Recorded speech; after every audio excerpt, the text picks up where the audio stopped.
Hey, good morning. It's Kirk Duncan, and welcome to our training here today. Now, I just want to welcome you to an amazing experience that you're going to have here as we talk about sales. And for empaths, it's like, are those two words actually in the same sentence? Is that really happening there? We're in the same sentence. So something to think about here is that no matter who you are, no matter what your come from is, you can learn how to be a great business owner. Now, I'm sure that we have entrepreneurs here with us today. We have people who are salespeople. We have people who are curious about this topic. But more than anything, I know you want to know how to do this, because some of the coolest freedom on the planet is to have your own business and be in charge of your paycheck. That's something that is very, very exciting about life, is to be in charge of your own paycheck and to be able to earn while you serve others. What a beautiful mix, right? Okay, so I'm going to take you on a journey. And if this is the first time you have ever met me before, my name's Kirk, and I will be your host today. I'll be your trainer today as we go through this journey. Now, you're going to see me use a lot of different screenshots, and I like to show and tell, I like to show what I'm doing and then talk about it. This right here, this is me in front of my hometown sign right before you go over the hill into Lander, Wyoming. Not a tiny town, but definitely a small town. But I definitely grew up in a place that was a different atmosphere than most. Super calm, super fun, right up against the mountains. You can see Lander right there on the map. It's right up against the mountains. Loved going into the mountains, camping, hiking, fishing, all the good stuff you can do in the mountains. So I'm a mountain boy. I love the mountains, love the water, love being in the trees, just love it. So as I was growing up, I did not like school because I felt like school didn't like me. I don't know what your experience was, but man, I struggled with that. I was like, man, I don't know about this. I didn't do very well. And so I thought the teachers all hated me, and so what happened because of that? Well, every time I go to school and I was thinking like, this is going to be a good thing. Then I get my tests back and I'm just not doing well. So on the level of intelligence growing up, I really never felt like I was smart in anything, really anything, except one thing, that I could catch a fish. That's the one thing I felt like I could do, is I could catch a fish. I could catch little ones. I could teach other people how to catch fish. I could help my son catch a big fish. I could catch big fish, but I could catch fish. That's like my one thing when I was growing up. But school, man, I didn't do well. So you today get to learn from me, who struggled with education and struggled with learning. But something came along in my life that altered my life completely changed my life. And it was a vision board. In the background of that picture, you can see a vision board. That changed my life forever. Now, there's a lot of components to that, how it works.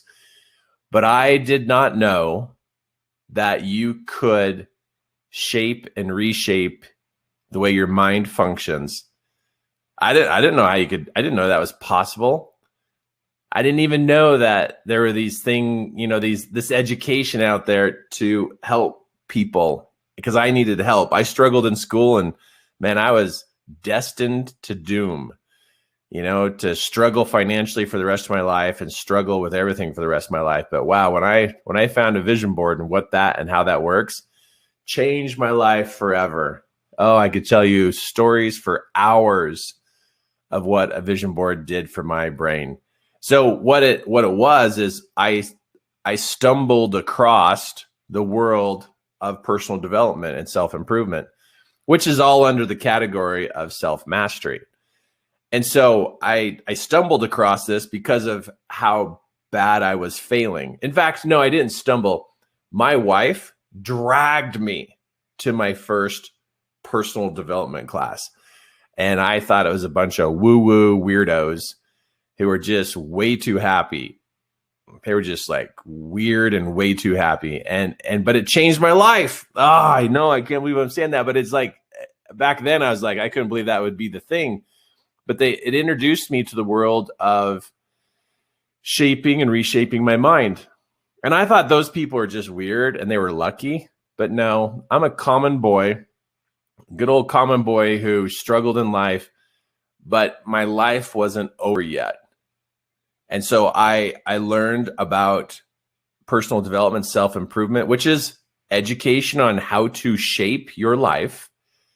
And I struggled with money bad. Like I wouldn't even carry it. Wouldn't even carry money. Wouldn't even touch it. Didn't want to even do anything with it. You know, I just had all kinds of childhood issues with value and money. And also I was like super sensitive, you know, and all kinds of things that trigger me easily. But yeah, I stepped into the world of personal development and my life began to change.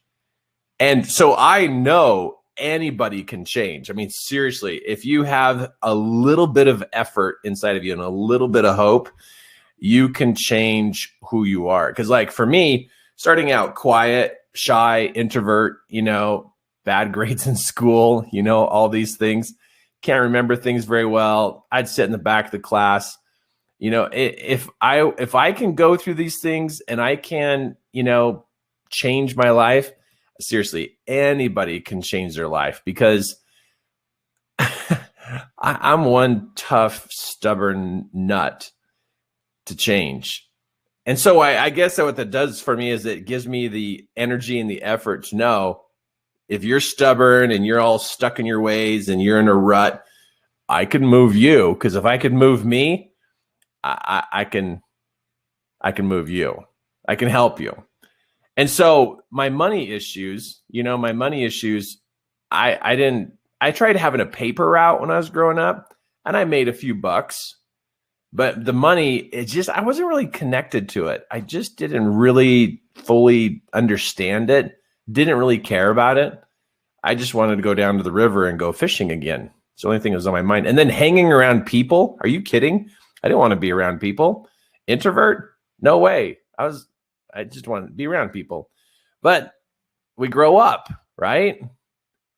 I entered the world of personal development and things change. And what changed was I got motivated. I got talkative. You get me talking and I won't stop talking. Started getting super creative. Now I'm in front of the class instead of sitting in the back of the class. I'm the guy up front. I'm on stage or on camera or on TV. And now I'm like super ready to help people. And then also I teach people all over the world. It's just like, it's so crazy. It's like, is this even really seriously happening? And I developed my extrovert side. Now, I don't know if you know this, but somebody who's an introvert and becomes an extrovert is actually an ambivert, meaning you can be an introvert in your moments and you can recharge and, you know, and heal in an introvert mode. And then you can step into being an extrovert. So I developed both sides of me. Most introverts don't know that they actually have an extrovert side. So it's like there's so many cool things about you that you don't realize. You don't realize. But this line right here in the middle, this line is called I can change. However things have been in the past is not the way it's going to be set in stone for the rest of your life. So if you struggle with sales, it doesn't have to be that way for the rest of your life. You can change, but you got to do the principles of change. You can change. You can change from an introvert to an extrovert. You can change from being quiet and shy to motivated. You can go from, you know, sitting in the back of the class to being the one in the front of the class. Serious. If I can do this and use the principles of change, well, then you can do it as long as you do the work. So Kirk, are you talking about like personal development techniques? Yes, we could call them personal development techniques. And a technique, is something you learn how to do, and then you do it, and then you get really good at it. Yeah, I'm going to show you how to do this. I'm going to help you. If you're an empath and you struggle with sales, man, you can be very successful. And the number of people you work with, the number of people you can add to your team, the number of sales, the feeling of being fulfilled, you can be there. But I'm going to tell you, you're kind of stuck on this side of the line with your childhood personality. Did you hear that? You're stuck on this side of the line with your childhood personality. Now, what do I mean by that? Well, you see, most adults don't realize that their mind was formed as a child, as you're growing up as a child, and just starting into your teenage years, your mind is mostly formed. So you look through your eyes every day from a child's point of view, your inner child's point of view. And that's why you get, I can't jump into that yet, but that's where you're coming from. Everything on this side of the line, I put into me. I had to put this into me. I had to add and update my child program, my child raising, my child mindset to grow up my mind. Just because you learn information in school doesn't mean you've developed a mature mind.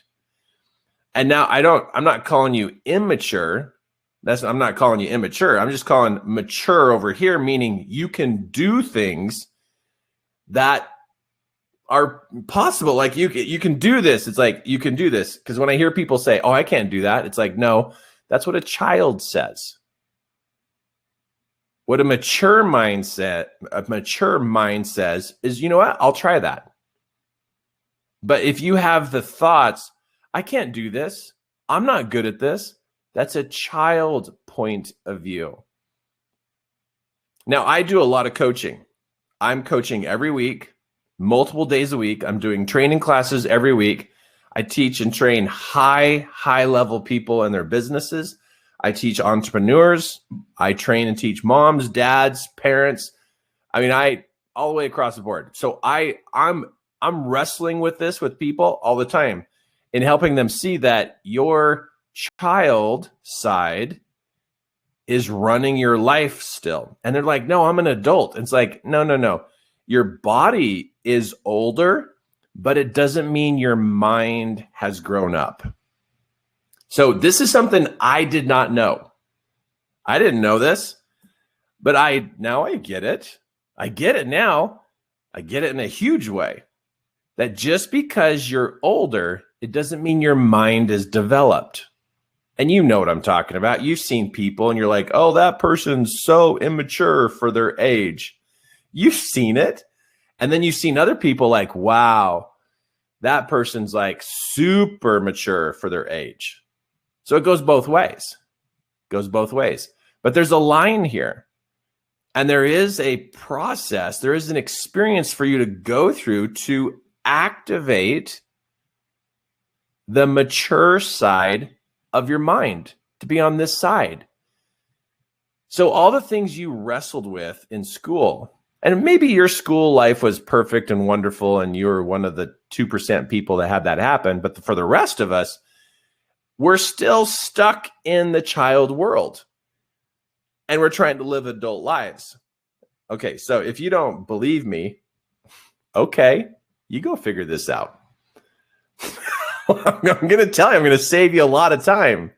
Today, I'm going to save you a lot of time of where to look to where your challenge is and where your issue is. Where it really is. You want to know where fear comes from? Childhood fears. That's where fears come from. I mean, anxiousness we're stuck in our past and we're afraid of the future. There's so many things that we can adapt to and become better at when we realize that there really is a condition that we're in. I did not know that my mind was still in its development stages. And because it was underdeveloped, my mind was underdeveloped, I had underdeveloped results. If you struggle causing things to happen, like your goals, your finances, your mind is underdeveloped. I don't care how old you are. If you can't cause things to happen, your mind is not fully developed.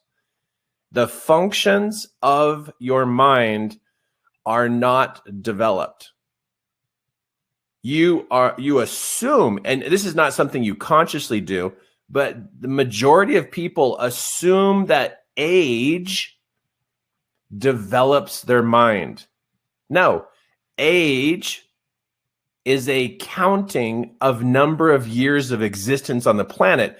Age does not determine the level of development of your mind. Results determine the level of development of your mind. Okay, let's get this straight. Age does not determine the level of development of your mind. Results show the level of development of your mind. Now, notice I'm saying development. I'm not saying intelligence, because I know people who are intelligent, but the functions of their mind are underdeveloped. Super smart person, super struggling. They're like really struggling. So we got to get this really clear here so we know what we're actually going to work on while we're talking this morning. And I'm going to help you in the places you did not even know to look. Your mind, if you look at your results and you're not happy with those results and you know they could be better, your intelligence tells you that your results could be better. You have an underdeveloped mind in how it functions. Yes, you need new additional information, right? But the biggest part is the function of your mind.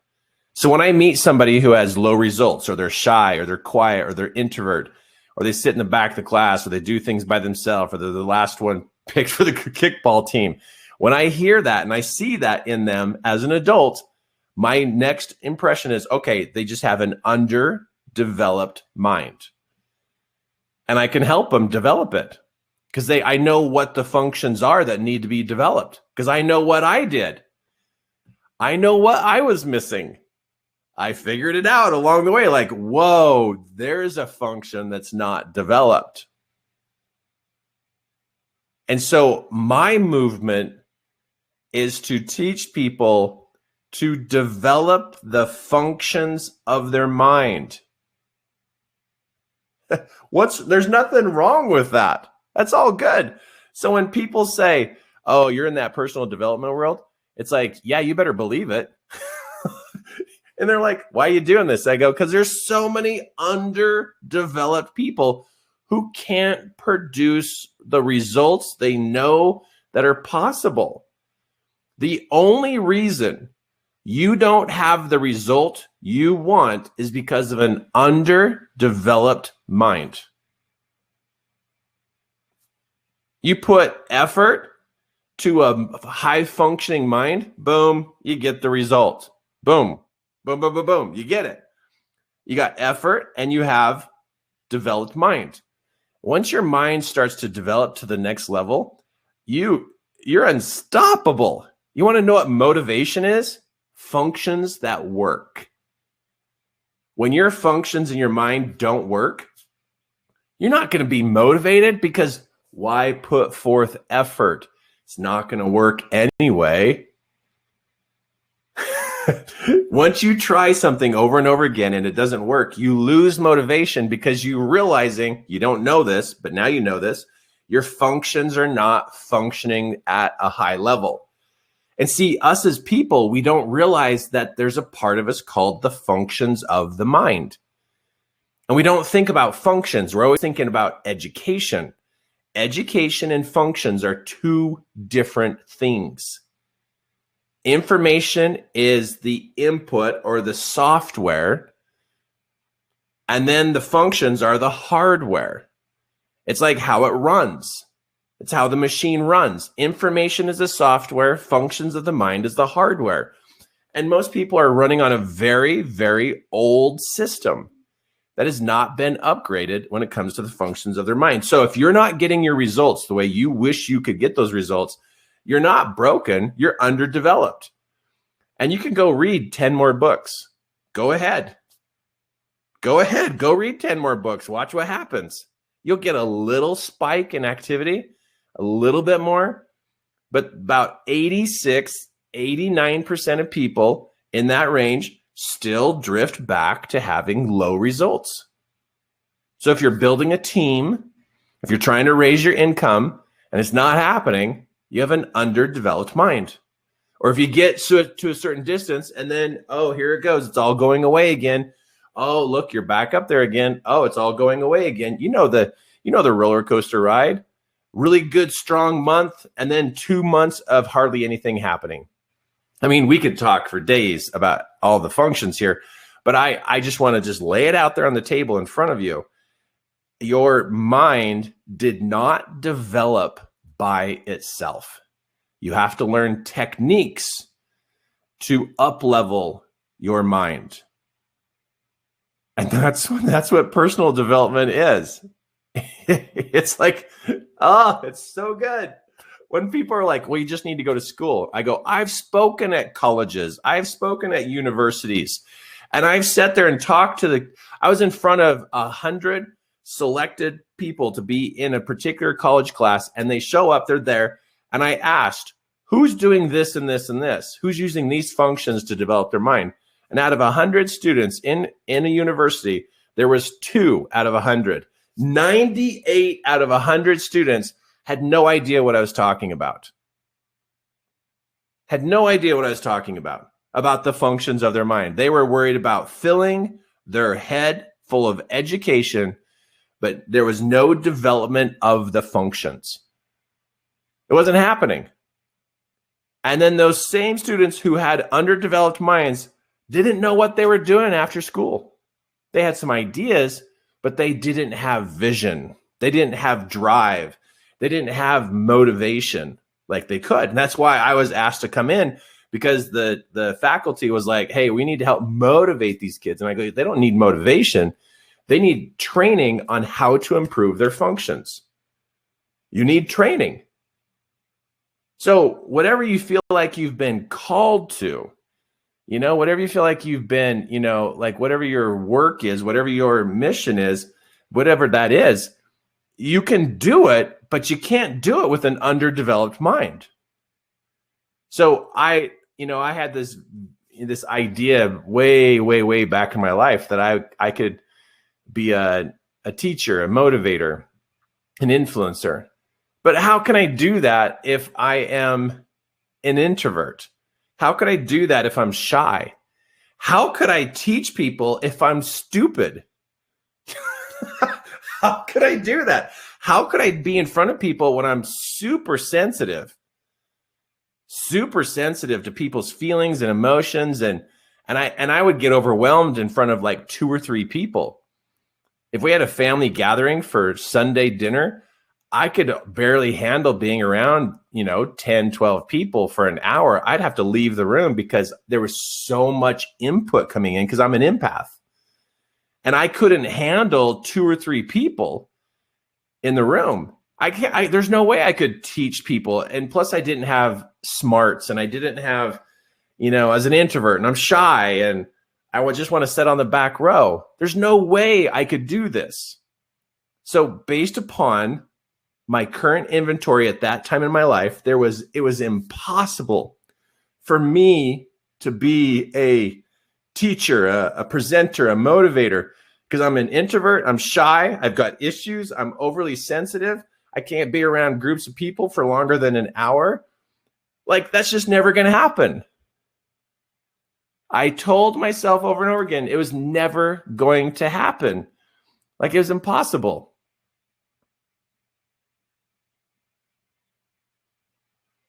It was impossible. Because that's who I was.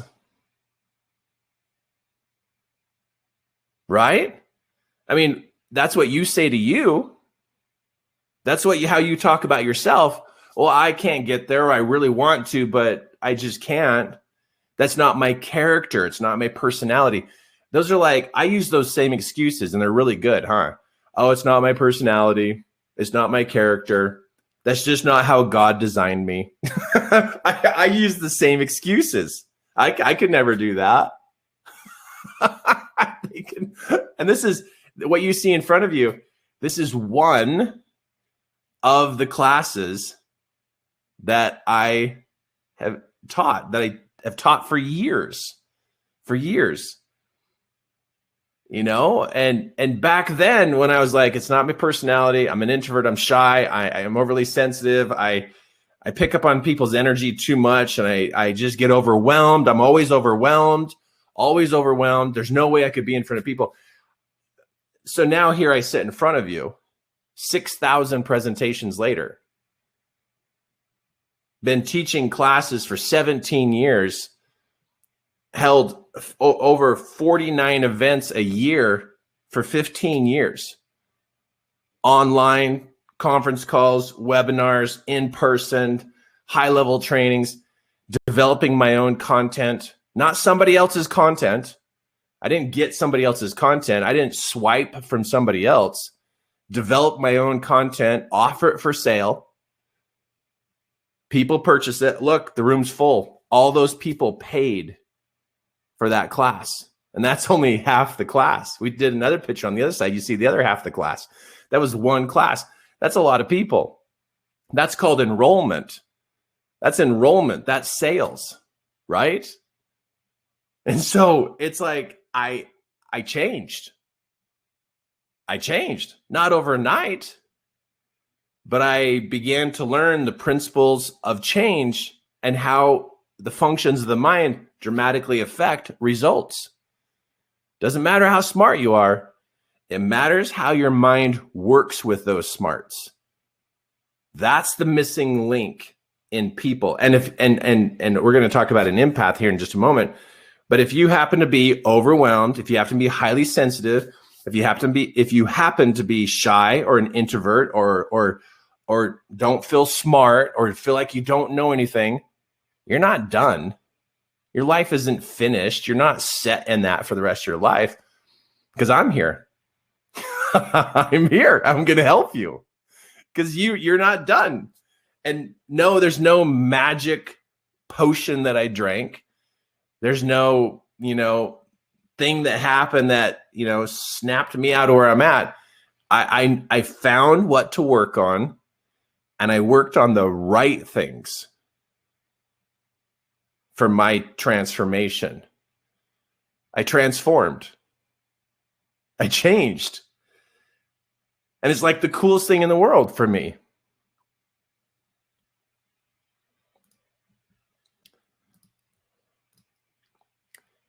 Because on this side of the line, this was impossible. And I don't know if you read the good book, but in the Bible, when something was impossible,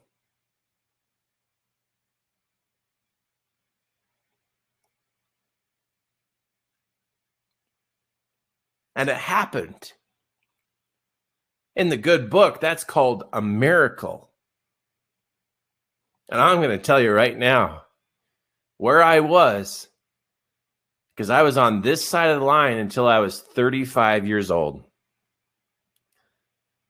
My wake up happened at 35. I'm 51. My big time wake up happened at 35.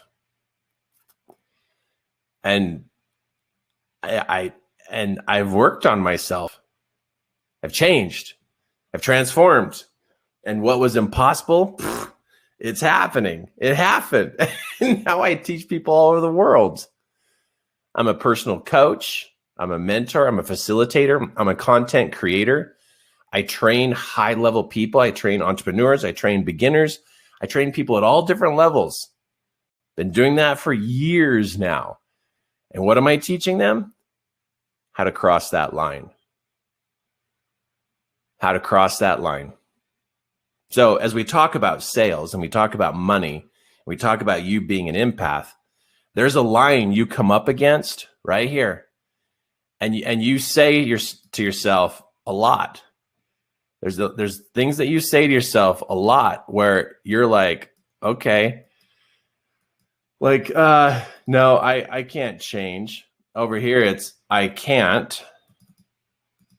And oops, wiped out the whole word.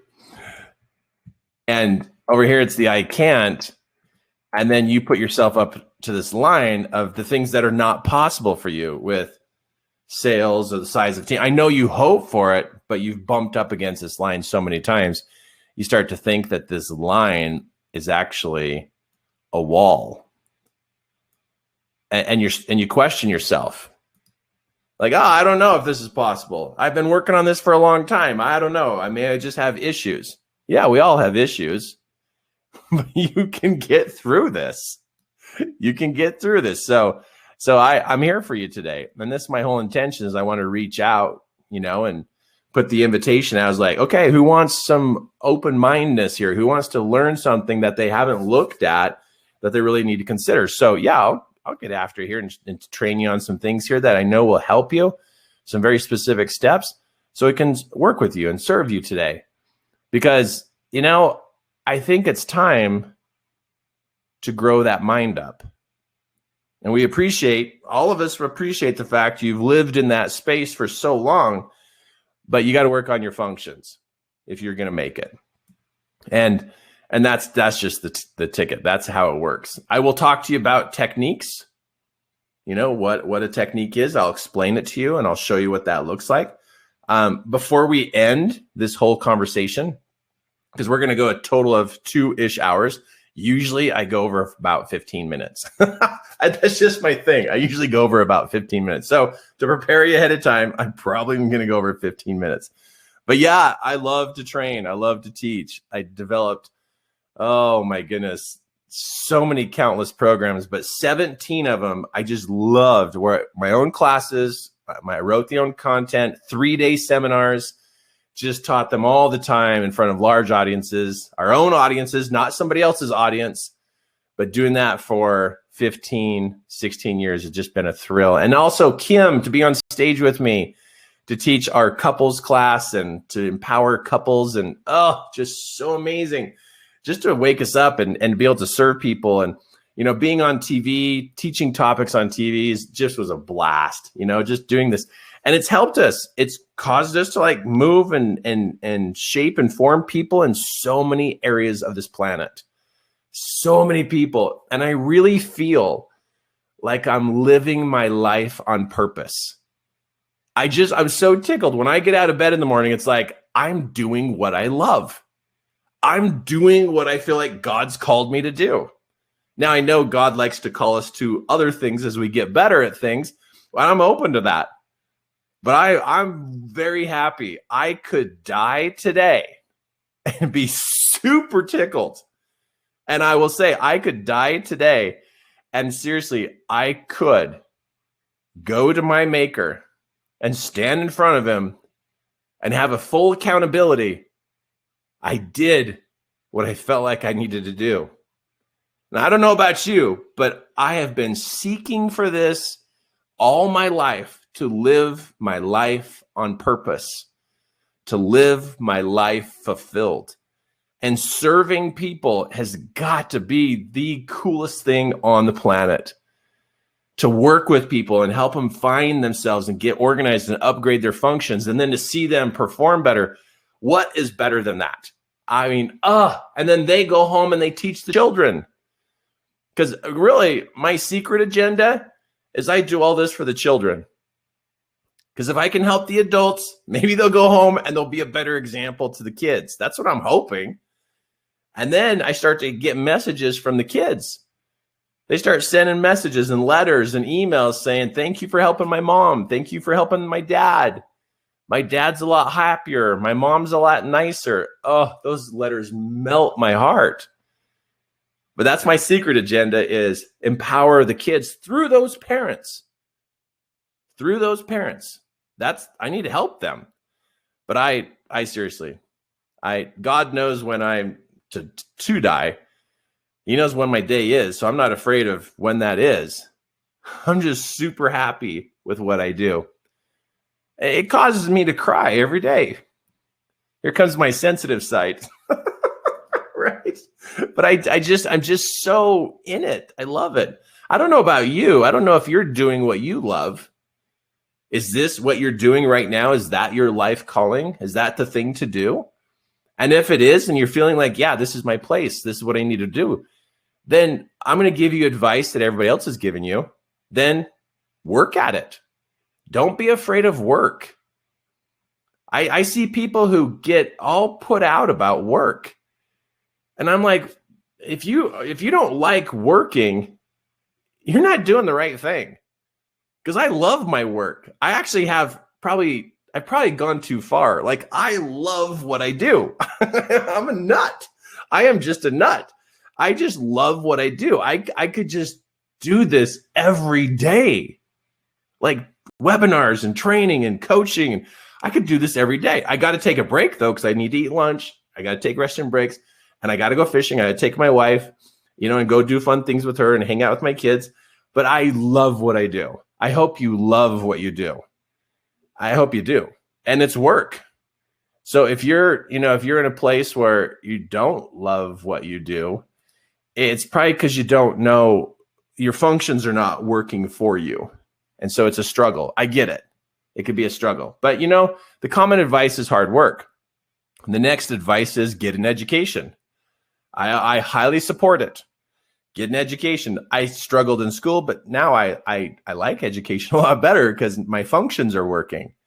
It's tough to learn when your mind is not in a place to absorb, not just store information. There's a difference between storing information and assimilating information, absorbing information. But yeah, that's the next big step for success. And then, of course, you got to step into the world of doing things in a system and a process. Hey, if the universe is in a system, and the earth is in a system, and nature's in a system, and life and death is in a system, it tells you we need to learn how to improve our systems. And then, of course, people skills is high on the charts. That's where your empath gift is really going to serve you well. And we're going to talk about empaths and sales in just a second. And then, of course, be able to manage and clean up your mind. Manage and clean up, because if your head's a mess, you're a mess. And so really important equation to look at. But, you talk to the common person, they're always going to tell you to work hard. And that's good advice. It's just incomplete. So if somebody ever says, oh, you just need to work harder, you can say, no, there's more steps. No. Kirk gave me the rest of the steps. There are 5. Your mind, people, systems, routines, education, and hard work. Boom. That's where you go. If you want your result to go up. If you want results to go up, you got to do work in all 5, right? Okay, but don't worry. I'm going to help you out as we go through this. Okay, so I bring up empaths. We're going to talk empaths, then we're going to go to sales. Empaths, what is an empath? Okay, signs that you're an empath. Can sense what other people feel. Wow, right? So can sense what caused the feelings. What? Yeah, empaths are super in tune. Now, if you're new to the word empath and you come from a really deep, rich spiritual background, an empath is a high level ability to be in tune to others' feelings and thoughts and intentions and struggles. So you're very in tune, and there's all different levels. So you can sense what to do to solve or correct what has happened. You can, as an empath, you can see how to solve problems. Number 5, you can sense how a person's past is affecting their present and their potential. You can read body language. It's easy for you because it's just an outward expression of communication. Number 7, as an empath, you can understand people quickly and accurately, even better than the person understands themselves. I mean, it's super cool to recognize that empath gift, to be so aware of people. But empaths, they do have some struggles. They struggle asking for money. They struggle with sales. They struggle with the organization. Empaths tend to have stacks and closets that are packed and garages that are packed. They struggle with weight because they take on people's emotions and they don't know how to assimilate them and organize them and release them. So empaths usually have health conditions that are weird, that they can't break because there's so much energy they've stored from other people unconsciously. They're very sensitive. Number 5, empaths tend to be very critical of self because they understand things so deeply. They have high judgment of themselves. Number 7, you feel like you should be further than where you are because empaths can see potential and they want to be in that potential, but they have stored the energy from other people, and that's what holds them back. Number 8, they know how to solve problems, but they can't get themselves to do it. That word should be themselves. And then they have great service, like an empath who is a coach, a mentor, a facilitator, a teacher, a counselor. Oh, they do so good with people because they're so in tune, but they have low number of clients because empaths don't know how to manage their personal space and their personal energy. And so they get overwhelmed really easy. So yeah, empaths have struggles, but really to narrow it down, the term empath comes from empathy, which is the ability to understand the experiences and feelings of others outside of your own experience. So an empath is the ability to go beyond what a normal person can sense. So like this right here. Sorry, I know I just clicked to the screen. I'll come back in just a second. There are certain levels of empathy or empath abilities. You could be down here, you could be here, you could be here, you could be here, you could be here. So there's all different levels of empathy that turns you into an empath because you're really sensitive, not just how people feel, but you can literally get or feel information from them, not just feelings. You start right here as you feel what they feel. Up here, you start to pick up on literal information coming from them. It's so crazy, but I have that happen to me. That's what happens to me when I'm coaching people. I pick up on information from people. I know it sounds weird, but hang in there. Hang in there. I'm going to make sense to you what this is. It's a gift. It's a talent. I believe God blessed certain people to have high levels of empathy so that they can help others solve problems. So being an empath is not a weirdo, unicorn kind of thing. It's a really big deal. So let me explain this. Sympathy is, I know how you feel. Compassion is there anything I can do to help you? Empathy is, I feel how you feel. Empathy is the capacity to understand or feel what another person is experiencing from within their frame of reference. That is the capacity to place oneself in another's position. Definitions of empathy encompass a broad range of emotional states. So you're not only just observing the person, it's like you can mesh with them and get it. Like you get them. Like it's like, whoa, I get you. I totally understand you at a deep level. And so the question is it rare to be an empath? It is a rare gift, which makes them what they are, empaths. They sense the feelings of others as their own, which makes them great listeners. What? Right? Empaths are great listeners. They listen to every detail and they feel every detail. And they're great listeners. And check this out. Look, boom, boom, boom. You see this? Great trouble solvers. Woohoo! Oh, yeah. Yeah, that's important. How many people out there in the world have troubles? Pretty much 10 out of 10. And if they have troubles 10 out of 10 and you can help them, wow, that's massive service. Whoa. Empaths have one rare trait that makes them even more powerful. These people are experts in human psychology. And guess what? A majority of the public struggles with psychology. They don't know how their mind works, and you naturally understand how things work. I know. I don't know what level you're at. You know, I meet some people. I meet some people who are like way up here, and I meet some people who are just like barely noticing that they have empath abilities. Now, empath is not a woo-woo word. It's not a weird word. It's empathy at a high level. High level. So you could have empathy at a level 1, and somebody might go, hey, I think you're an empath. And they'd be like, what are you talking about? Oh, you have high levels of empathy. But then you get into this zone, you can actually feel what they're feeling. You get into this zone, and it's like you actually hear or feel information coming from them. Now, let me explain why this is not weird. It's not weird to be an empath because, whoops, I keep clicking on the wrong screen. Hold on. Okay, so what's going on here is let's back up. Now, this is going to help you understand sales. So hang in there with me. I'm giving a huge foundation so we can get right to the point about what to do to improve your sales experience as an empath.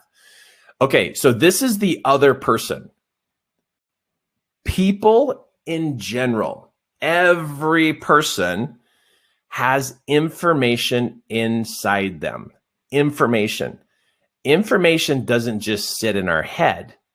Information travels from the inside of us to the outside, and from the outside to the inside. Information is traveling all the time in the air. You give off information. Your skin does not hold information. It's not a barrier. You're not a suitcase. Okay. It's not like your information stays inside of you. No, every person, their information inside them transmits from them all the time, communicating with everybody. Your information communicates with nature, it communicates with people, it communicates with your electronics. It's always coming out of you, and there's always information coming in. It's happening all the time. Information from others travel towards us. Like as empaths, other people's information is coming towards us. Information is constantly being exchanged. You can't stop this from happening, and you can learn how to tune into it. Whoa, right? So what does that mean? Okay, over here, this is you. This is you over here. This is another person. Their information is coming from them. You can tune into that information. And then because you are sensitive, you then could help this person with their troubles. And this makes you super valuable. Super valuable because they don't even know what's really troubling them. The common person doesn't even know what their real problems are. They don't understand psychology. They don't understand the subconscious. They don't understand how information's filed in their body and in their subconscious. They don't even know what the real problem is. Most people are trying to make more money to solve their problems. And money does not solve internal problems. Money does not solve internal problems. But the common person thinks they need $5,000 to solve their problems, $10,000 to solve their problems. I hear people all the time say, if I just had $20,000 a month, all my problems would go away. Well, I can personally tell you, it doesn't work that way. It does not solve internal problems. So most people are chasing money to solve their internal problems, but it doesn't work. They can't get the money and they can't solve their problems. But here comes you. You're an empath. You have the ability to tune into their information and then help them solve their problem. Now, listen to what that means. You help people solve their problems. They're going to be grateful for that. And they usually say, wow, what can I do for you? You helped me. What can I do for you? And then you say, oh, well, I would like a plate of cookies. Or, hey, can you make dinner for my family? Or how about you compensate me for my time? So there's a possible exchange that happens because of your service to them. Now, watch this very carefully, what I'm going to show you next. Watch very carefully. This is a very, very important piece. Very important. I'm going to pull back this arrow. This empath feels worthless. This empath feels like they have no value. They feel confused. They feel lost. They're overwhelmed with a bunch of mixed up feelings inside of them because they're picking up on other people's feelings and thoughts and they don't know it. This empath, with the weight of emotions from other people that they've picked up on, they feel levels of depression. Okay, so keep watching. This is super, super important. This empath feels worthless, feels heavy, generally will start to eat foods more than what the recommended portions were. They overeat to try to numb those heavy feelings. So right here, see how the arrow is not over here? There's nothing. This empath is not connected to anybody, not trying to serve anybody. An empath that is not actively engaged with serving people, who's by themselves, will drift into heavy feelings that don't feel good, and then they start overeating. They feel worthless. They feel dumb. They feel like they've lost their purpose in life. They feel confused. They feel like they should be doing something, but they don't know what to do. This empath is struggling. They try to get people to like them by doing everything for free. And so they want to matter. They want to make a difference. And so they'll try to help people, but they feel so insecure that they give everything away for free. And so you have an empath who's not actively engaged in serving and helping other people solve problems. So this empath, their house gets messy. They get critical with their kids. They get critical with their spouse because inside they're miserable. They're not using their gift. They're not. Once an empath slows down or stops using their gift to serve people for whatever reason, I know the reasons. I know what those reasons are, but they will stop serving people at the highest level they know how.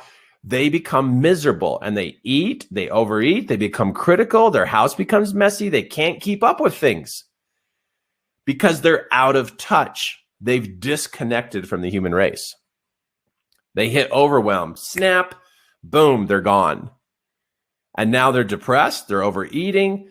I can say they become anxious because things don't feel right, but they're critical to their kids. And they hit this level of criticalness and now they just shut down. And they try to do things, but it just doesn't work because they're out of their element. They turned off their gift for reasons. They turned off their gift. And once they turn off their gift, boom, everything shuts down. An empath who has high sensibility and for reasons that they shut that down, man, it goes down fast and heavy and hard. And I bet you know what I'm talking about with this. It's the worst place an empath can be. The worst place. That will damage sales. That will damage adding people to your team when you're not engaged with helping people with their troubles. But for one of the reasons, I know the list of reasons why you would shut down, but for one of them, someone stung you. Somebody got under your skin. Somebody hurt you. When an empath gets hurt by somebody that they respect, somebody they admire, somebody that they trusted, somebody that they thought everything was okay, and they get stung by that, boy, an empath can shut down and boom, you're not enrolling people, you're not having sales. And I don't care how cute your website is. I don't care how cool your business card is. And I don't care how many webinars you do and how many classes you do. You won't add people to your life or add dollars to your life because you are not happy with people. You're not okay. This is huge. So you need to know this about you as an empath. So Kirk, what do you got to do? What do you got to do? It's like, okay, you got to identify that hurt. Okay, now I got to get into sales here and talk about the sales portions, but I have to address this. I would be irresponsible if I didn't bring this up because I know empaths. I know how they function. I know where their glitches are because I'm an empath. I've had to deal with this.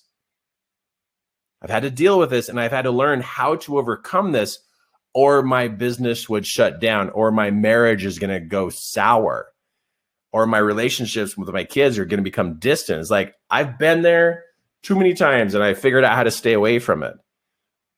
If I get stung by someone, man, I got to find the stinger. I've got to get that out of me. And there's all different kinds of reconciliation processes to reconcile that. But if you got hurt, don't cover it up. You got hurt.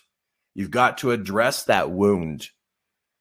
You have to, or your business is going to go down. And you're watching your business go down, and you're watching it stag, and where it's like leveled out and it's plateaued. And you're like, how come it won't move? Somebody stung you.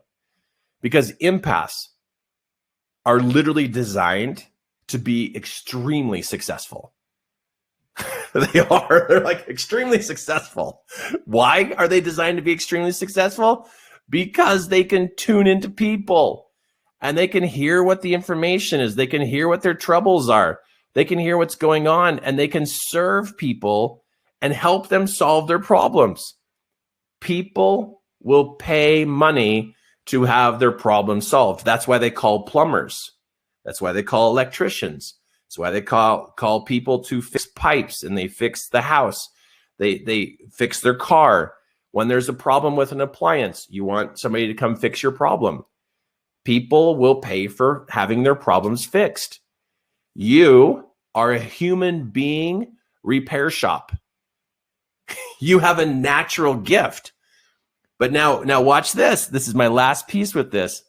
and we could talk for a good hour, 2 hours on this about how to do this, but I'm just going to say your forgiveness skills need to be used to be able to go through the steps of forgiveness and reconciliation between you and the person that stung you. Find the person who stung you. Who was it? Where did it go bad? What happened that stung you? Okay, here's the other thing. Empaths feel dumb when they're not engaged with people because their gift is about helping them. I meet empaths that are super talented and super gifted, and I tell them, you need to go teach people. You've got to call somebody, help somebody. The moment an empath begins to engage in working with another person and helping another person, once they go to engage, hold on, I got to fix my thing here just really quick. Once they go to engage with the person, what happens is now the empath's brilliance comes out. Empaths need to go find people, go talk to people. An empath who is sitting at home, waiting for people to find their website, waiting for someone to find your funnel, waiting for them to find your business card, waiting for them to find your flyer, good luck. Good luck. You're not doing your gift. Engage with people. Work with people. That's where your brilliance will come to the surface, and you'll start to realize, wow, I can really help people. And that's a confidence builder. The way you build confidence in an empath is they've got to help somebody. And just so you know, you won't have a clue. You won't have a clue how to help this person until you're in it. Empaths, for some reason, want to have all the answers before they talk to somebody. And it's no. When we connect to people, that's when we get the answers. That's when the bridge has been built that you now can pick up on the information that's working and the information that's not working in them. Then you know what to do.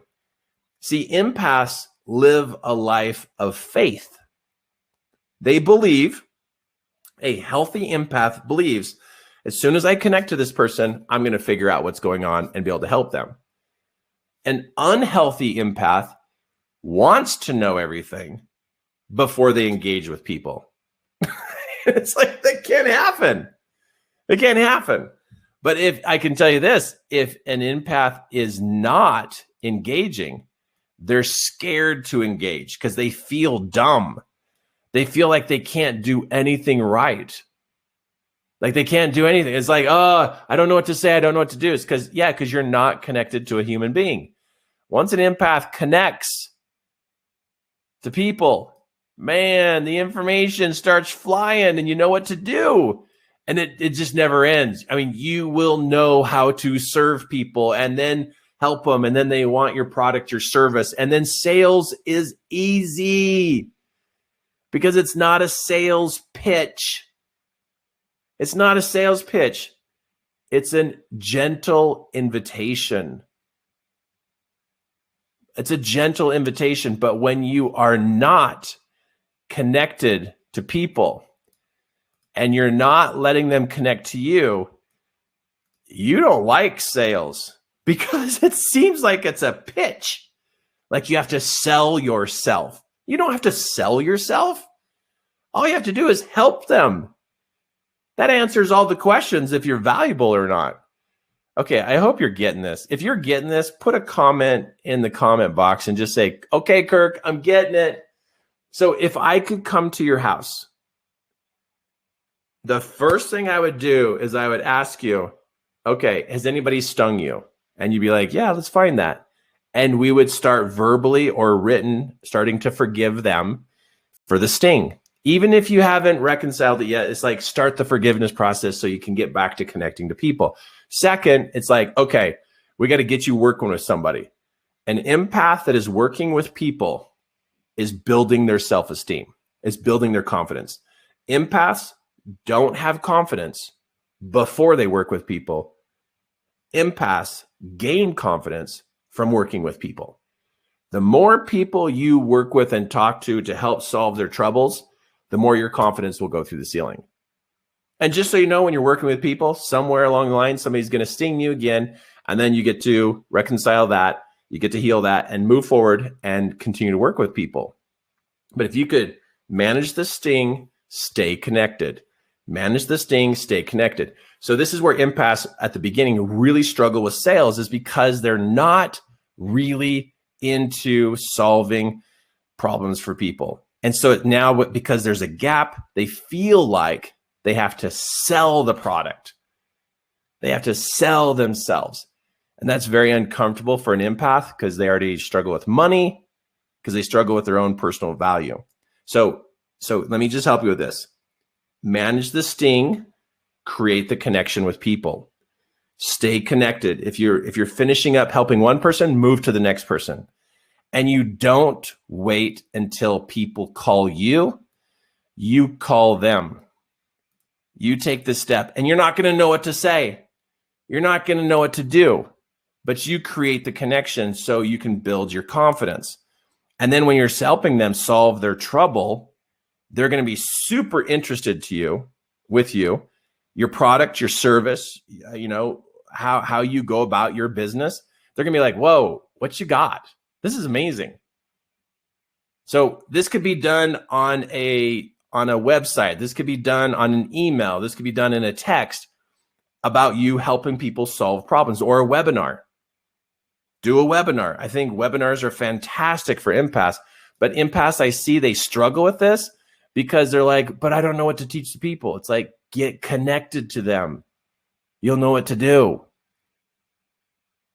Empaths are lost little souls when they are by themselves trying to figure out things.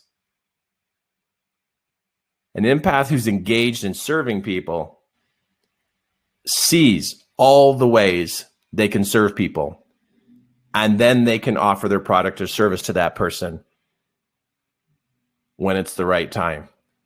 And so, man, I hope you get this. I hope it makes sense. I hope I didn't just shoot too high here on this one, but this is a big deal. And man, if I was sitting at your kitchen table, we would have talked about this and be able to bring this up.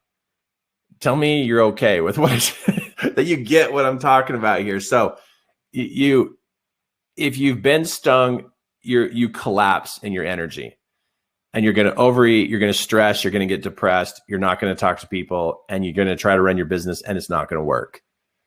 Any empath that is not successful, I know, has been stung. Because you take a regular empath who has not been stung, and you start to work with people, people are going to want you. They're going to want your product, your service, because you're fantastic, because you have this natural gift to solve problems. That's the thing, is I want to help people who are empathic be able to be successful. I don't think you ought to be broke. That doesn't make sense. I was there, but then when I figured it out, it's like, I got to help people. I got to help people with this. Okay. I got to skip a couple slides. It's fine. Don't worry. I'm just getting a couple skip a couple so that we can get to all the sales training that I want to talk about here. So that was a big one. Well, to finish off this slide right here, empaths, you get multiple streams of information from people: words, thoughts, tones, energy, body language, behavior. You are very perceptive. And if you're going to tell yourself you're not, okay, you can shame yourself if you want. But if I were you, I would build yourself up. Don't trash on yourself. You have the gift to be able to connect with people. Okay. It's serious. It's real. I'm so serious about this. It's amazing. So you're capable of making a huge impact. And with that impact, you can serve people and help them solve their problems. But I know you tend to hide your gift because it sometimes feels weird, and empaths tend to deny that the impressions they're getting from people are made up. No, it's actually information coming to you. Act on it. Empaths struggle a lot because they're perfectionists, because empaths are very in tune with life and the dynamics of life, and they know that they could be better, but they're currently not. So they turn into perfectionists, and they're not willing to, take a step and to do something about what and how they're performing. So let's step into some actual sales training, and then I'm going to come back to a couple of things here. Okay, money is not on an empath's mind. It only is there if the empath is needing money to pay a bill, or if they can't buy their groceries, now money is on their mind. Empaths like to have fun. They like to play, and they like to go outside, and they like to be around nature and water, mountain, trees. They just love that. They love trees. They love, away from the city, away from the electronics. Empaths thrive on that. But then to go do that, that means you got to maybe have some money to cover your bills so you can go do that. So money's not quite on an empath's mind. Usually empaths are frustrated with money. And so what happens is there's this negative, positive energy that bounces back and forth between them and money. And so whatever energy you put on money is going to determine if it's going to come to you or if it's going to go away from you. If you put a negative charge on money and that it's a bad thing, guaranteed you're not going to get very much. But that's your choice of what energy you put on money. Yes, you had a childhood. And yes, your childhood has put a lot of negative charges on money because you didn't have what you wanted.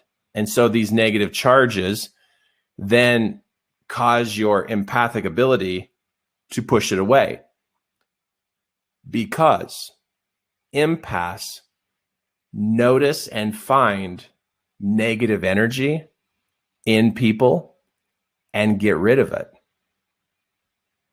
That's what empaths really are doing. Is empaths can recognize negative thoughts and negative feelings that then create a disorder inside of a person, which then can create dis-ease or disease. And so empaths can pick up on negative sources inside of another person, and then that empath can help that person eradicate that negative blockage.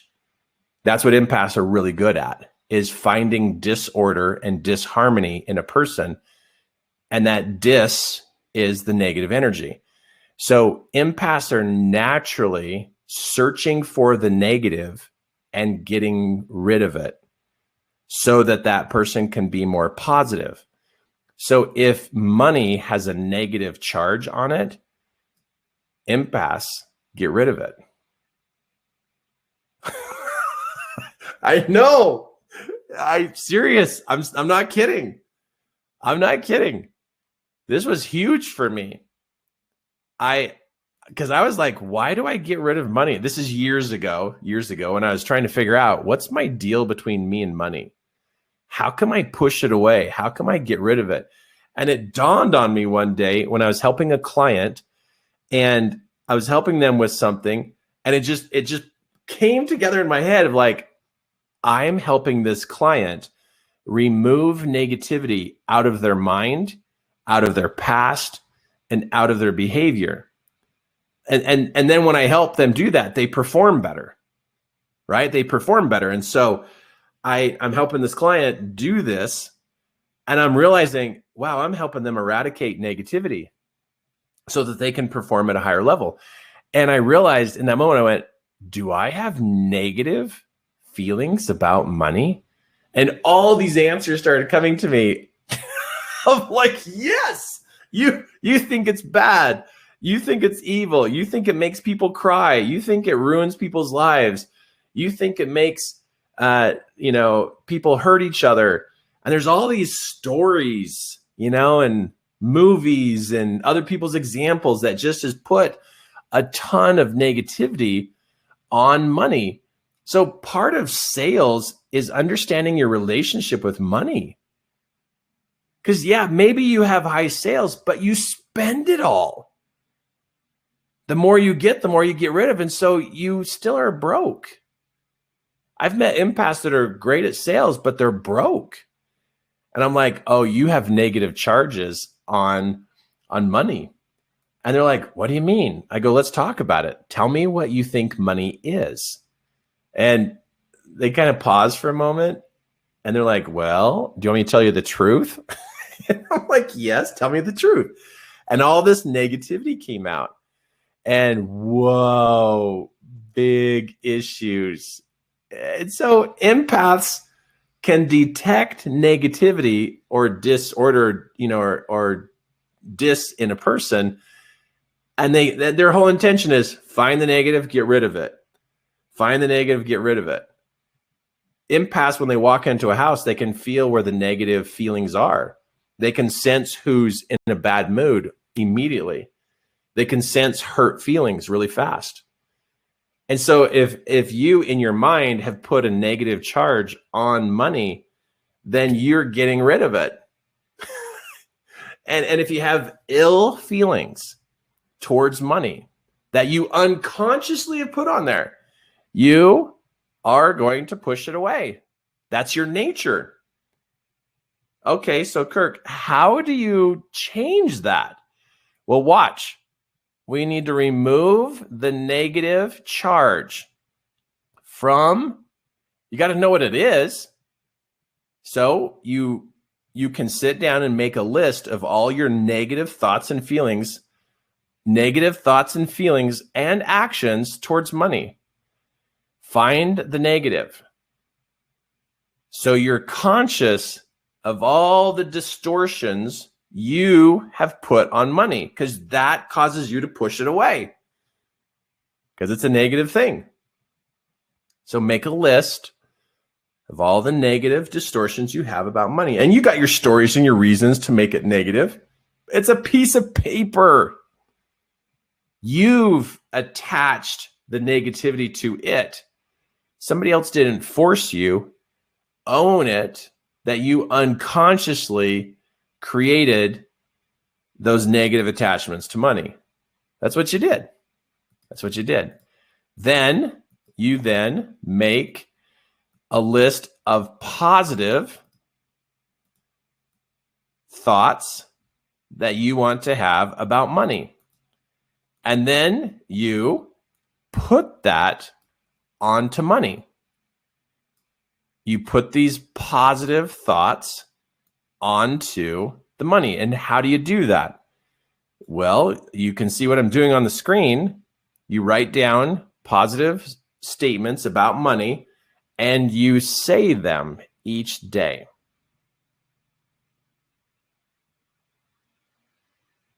That begins to reform and form your mind to a new level of association with money.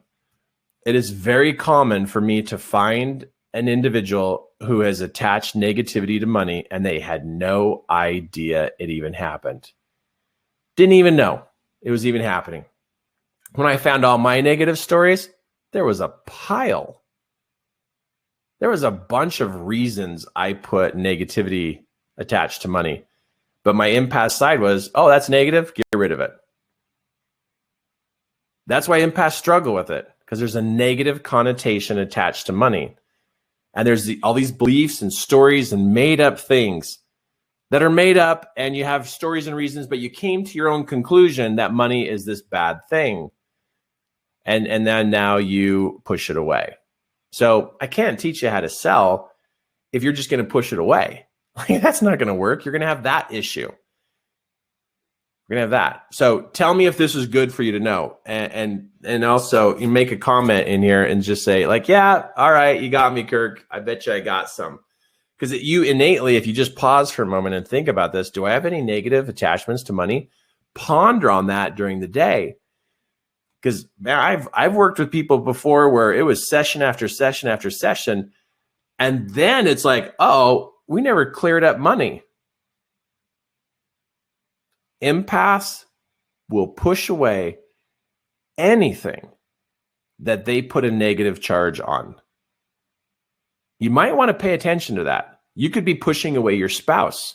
You could be pushing away your kids. You could be pushing away opportunities. You could be pushing away a leadership position because it has a negative connotation to you. Anything you put a negative point of view or a negative opinion on, oh, don't worry, it will be pushed away and there will be distance. I know empaths who have put negative feelings on their spouse, and now there's a huge distance because their natural empath ability is, oh, that thing's a negative, we got to get rid of it. Serious. That's how strong the empath gift is. It's like, find the negative, eradicate it. But what if it's your spouse? What if it's your husband? What if it's your wife? What if it's your child? You will push away a child that you've labeled as negative. That child will not get as much love from you because you deemed them as something negative. You need to be very careful what label you put on things, especially when it comes to the negative label.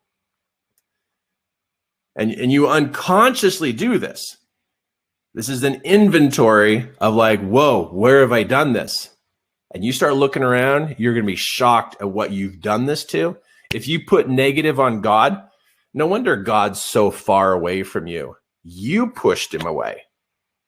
You push money away, you push God away, you push your spouse away, because you're not controlling where your labels are going. You didn't know this.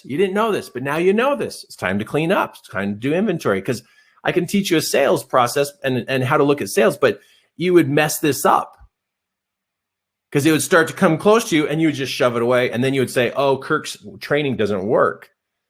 I've had people say that to me before, and it's like, no, you didn't do the cleanup process.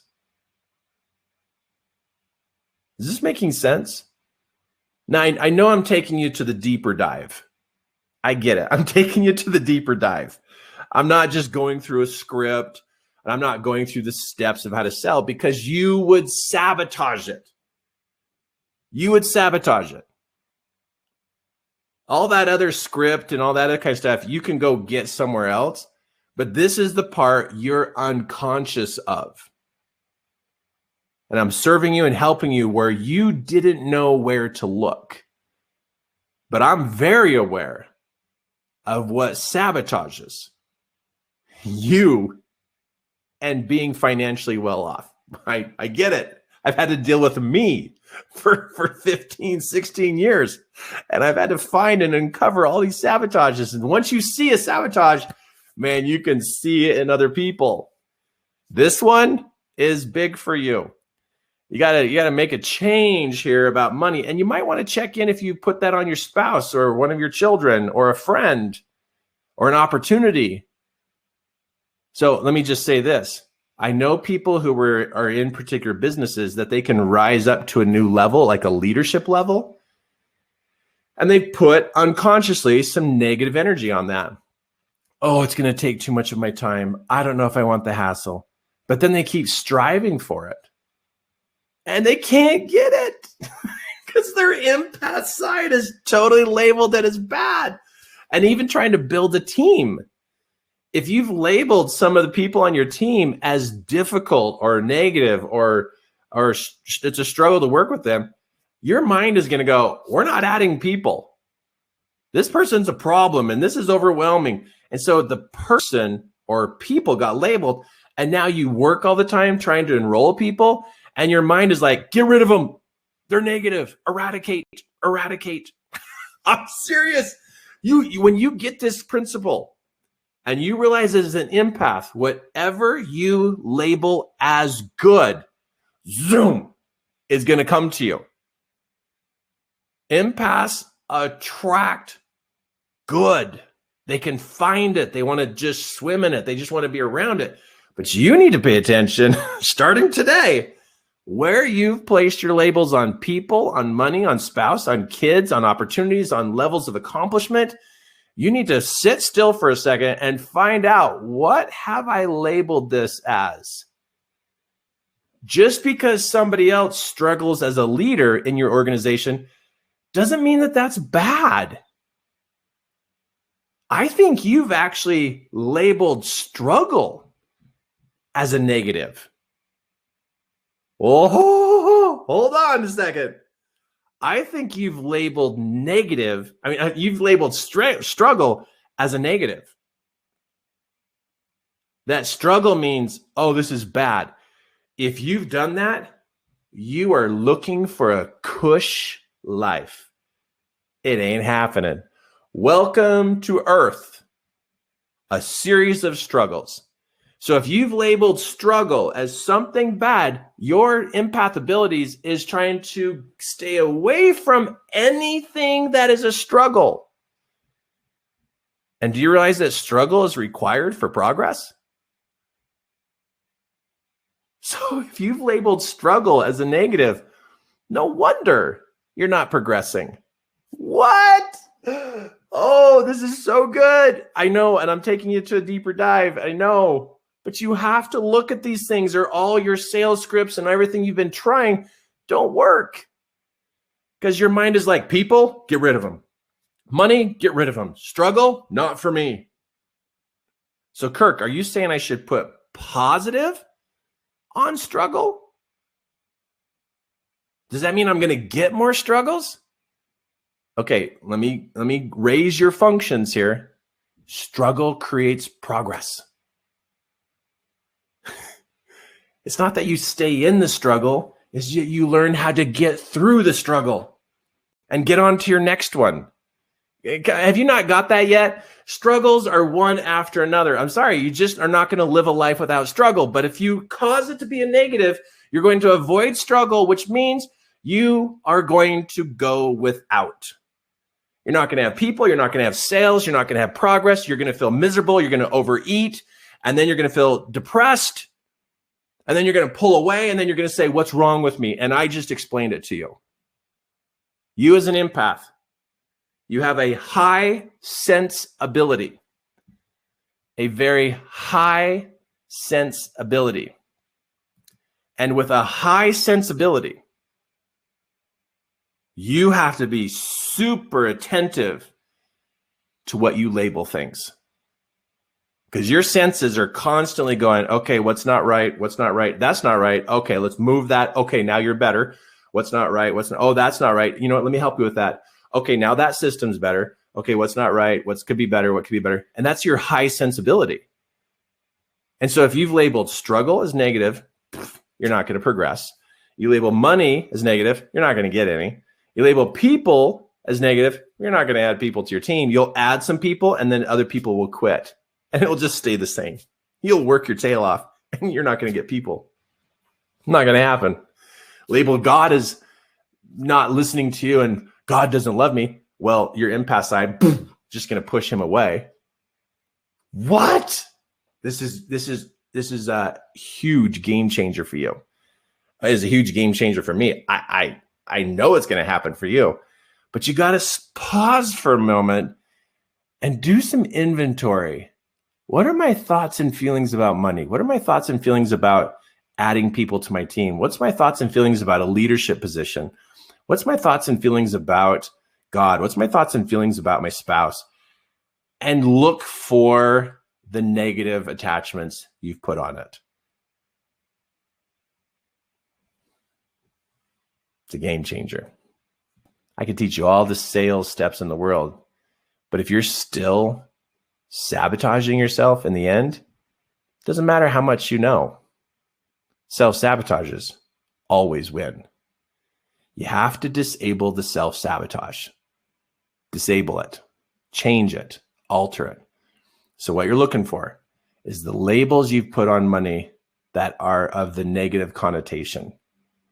Money, spouse, God, people, leadership positions. Because you can create a very rich, very deep connection with all those things. With anything you want to experience abundance with. Abundance comes because of a connection to it. There has to be a connection. Without a connection, it doesn't stay. You know that. It's based upon connection. Your marriage is rich when you have a connection.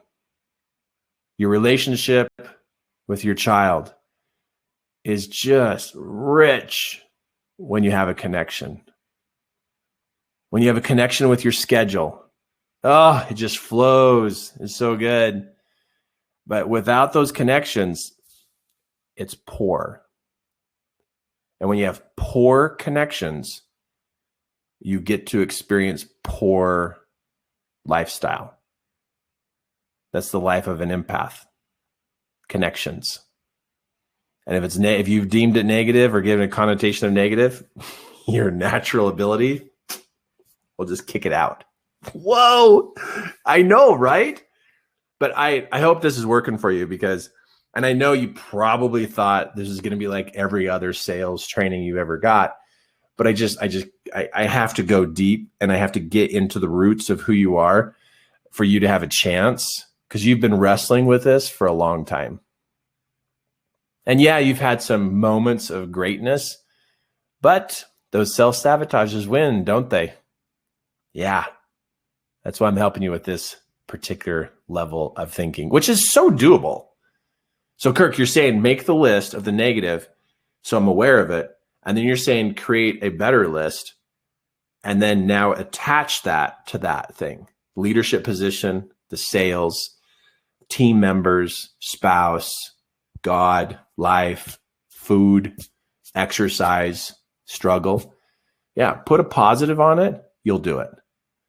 And you'll do it with ease, not dis-ease. Because with that connection and you see it as a good thing, struggle is good, money is good, spouse is good, these things are good.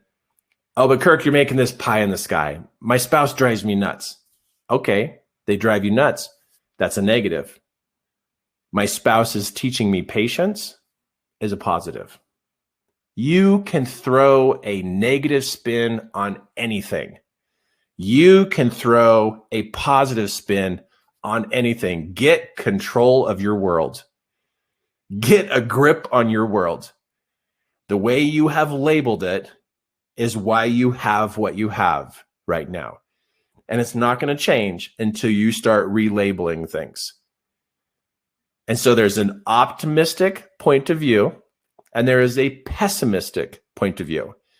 A pessimistic empath is miserable to be around. They are grumpy. They are ornery. And they cause problems because they're pessimistic. They're putting negative on everything.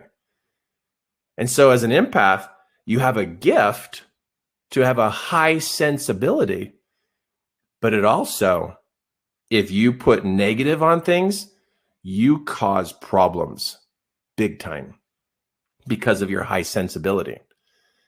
You are extreme on sensing and listening and interpreting information coming to you.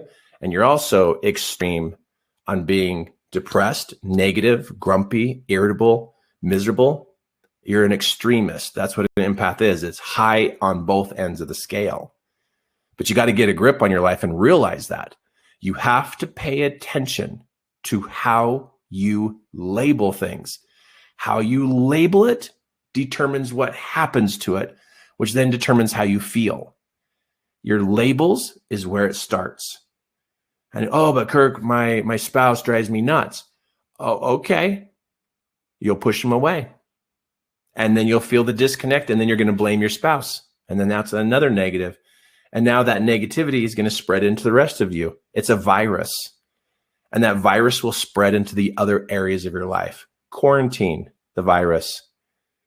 Reshape it. Your spouse teaches you patience. Your spouse teaches you long suffering.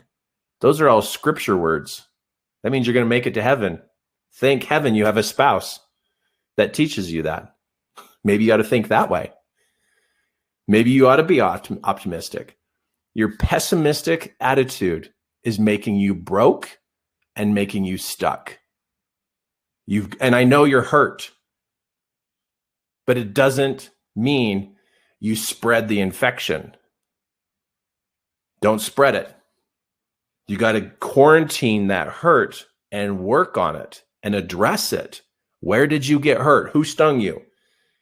And I get it. That's where most negativity happens for an empath, is they get hurt by somebody and then they get infected. And now that infection gets everywhere in their life. And then you try and sell and you can't. You try to enroll and you can't. And everybody's like, well, I'm thinking about it. Well, it's a maybe. And it's just, it's not going to make it. Maybes and think about it doesn't create progress. Who cares if you got 20 maybes? You want yeses. That means you got to do some internal healing so you can put positives on things. Optimistic. Or we could call it faith. We could call it a believer. But Kirk, shouldn't we call out when somebody does something wrong? Yeah, you can say, hey, spouse, what you did just drives me nuts. You're sure teaching me a lot of patience, though. You can bring up the negative, but it ends with a positive point of view. Isn't that called gratitude? See, people go to talk about the positive, but they never turn it. They never turn it to work for them. It's like you saying, I'm not good at sales. All right, well, you're just going to push it away. You could say, I haven't learned the skills yet of sales. That would really help me understand my results, but I do want to learn. That's a positive spin on the end. You practice being negative. Watch what happens. Label things as negative. Watch what happens to you. And then when people are like, well, I can't figure out the solution is go the other way. Since you're going to throw negative spins on things and everything goes bad, doesn't it make sense that you would want to throw a positive spin on things in the end? You can still be honest. You can still call out what's going on, but then you throw the positive spin. Just like people say, oh, but I'm looking to be grateful. Life is tough, but it's our perception that causes our attitude. Life is tough, but it's our perception that manages our attitude and how we interact with things. While you're here on this beautiful planet, going through all the simulators and the training that you're going through as a human being, I think you've heard it before. You might as well have an optimistic attitude that you're learning. And isn't that the most valuable thing we could ever take to heaven with us? Is what we learn. I think God's pretty smart. I think he goes, okay, they're going to have great times, but man, they're going to have struggles, but they're going to learn a lot because it's the only thing they can take with them. Pack that bag going to heaven with learning and wisdom. It's the only thing you can take. All your love, all your emotions, all your thoughts is what you pack, and all that education, that wisdom. So you're rich, by the way. You're rich with knowledge and education. And when you start believing that you're wealthy, watch what happens. Whoa, this is so good. Okay, I know I'm kind of like in a way being like philosophical here, but I'm also giving you some very clear steps. You need to address the inventory about money. If not, it doesn't change. So what are we talking about? We're forming the present to be in a better way. We're reforming the past. Because your past perceptions have got to be managed and updated in you moving forward. If you don't update it, you don't change your mind. Inside your head, there's a network of pathways, neural pathways that carry information from one to the other, which then is what controls what you do. And so inside your head, any of these neural pathways can be adjusted, and you can adjust your behavior. You can adjust your action. You can adjust your mood. But you got to get in there and change what is there to something else. That means being optimistic. That means removing the negative. So you can alter what is going on. Let's say right now your neural pathway takes you to a zero account in sales, or maybe you are trying to get over $1,000 and you can't. That particular neural pathway produces between $0 and $1,000. What you want to do is you want to create a new neural pathway that generates $5,000. Maybe that's too big of a jump. Maybe that's a jump you want to make to be able to move to $5,000. But if you don't work on your mind, if you don't work on your mind, what happens is it doesn't change as fast as it could. And so it's super important to realize that on this path, that there very well could be some emotional blocks that are causing slow process down these neural pathways, which is your behavior. And so to find the negative, these are the negatives. Find the negatives and move the negatives off of this, your performance is going to improve. So even though you may have the smarts are the green lines. Those are smarts. But this is negative emotions, blocking the way.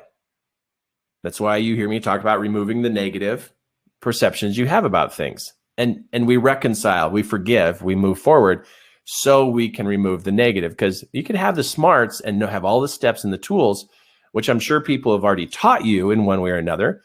But if you have negative or the blocks, it's going to be a lot slower of a process. So how do you do that? Well, the first thing I showed you is removing the negative when it comes to money. That's a big deal.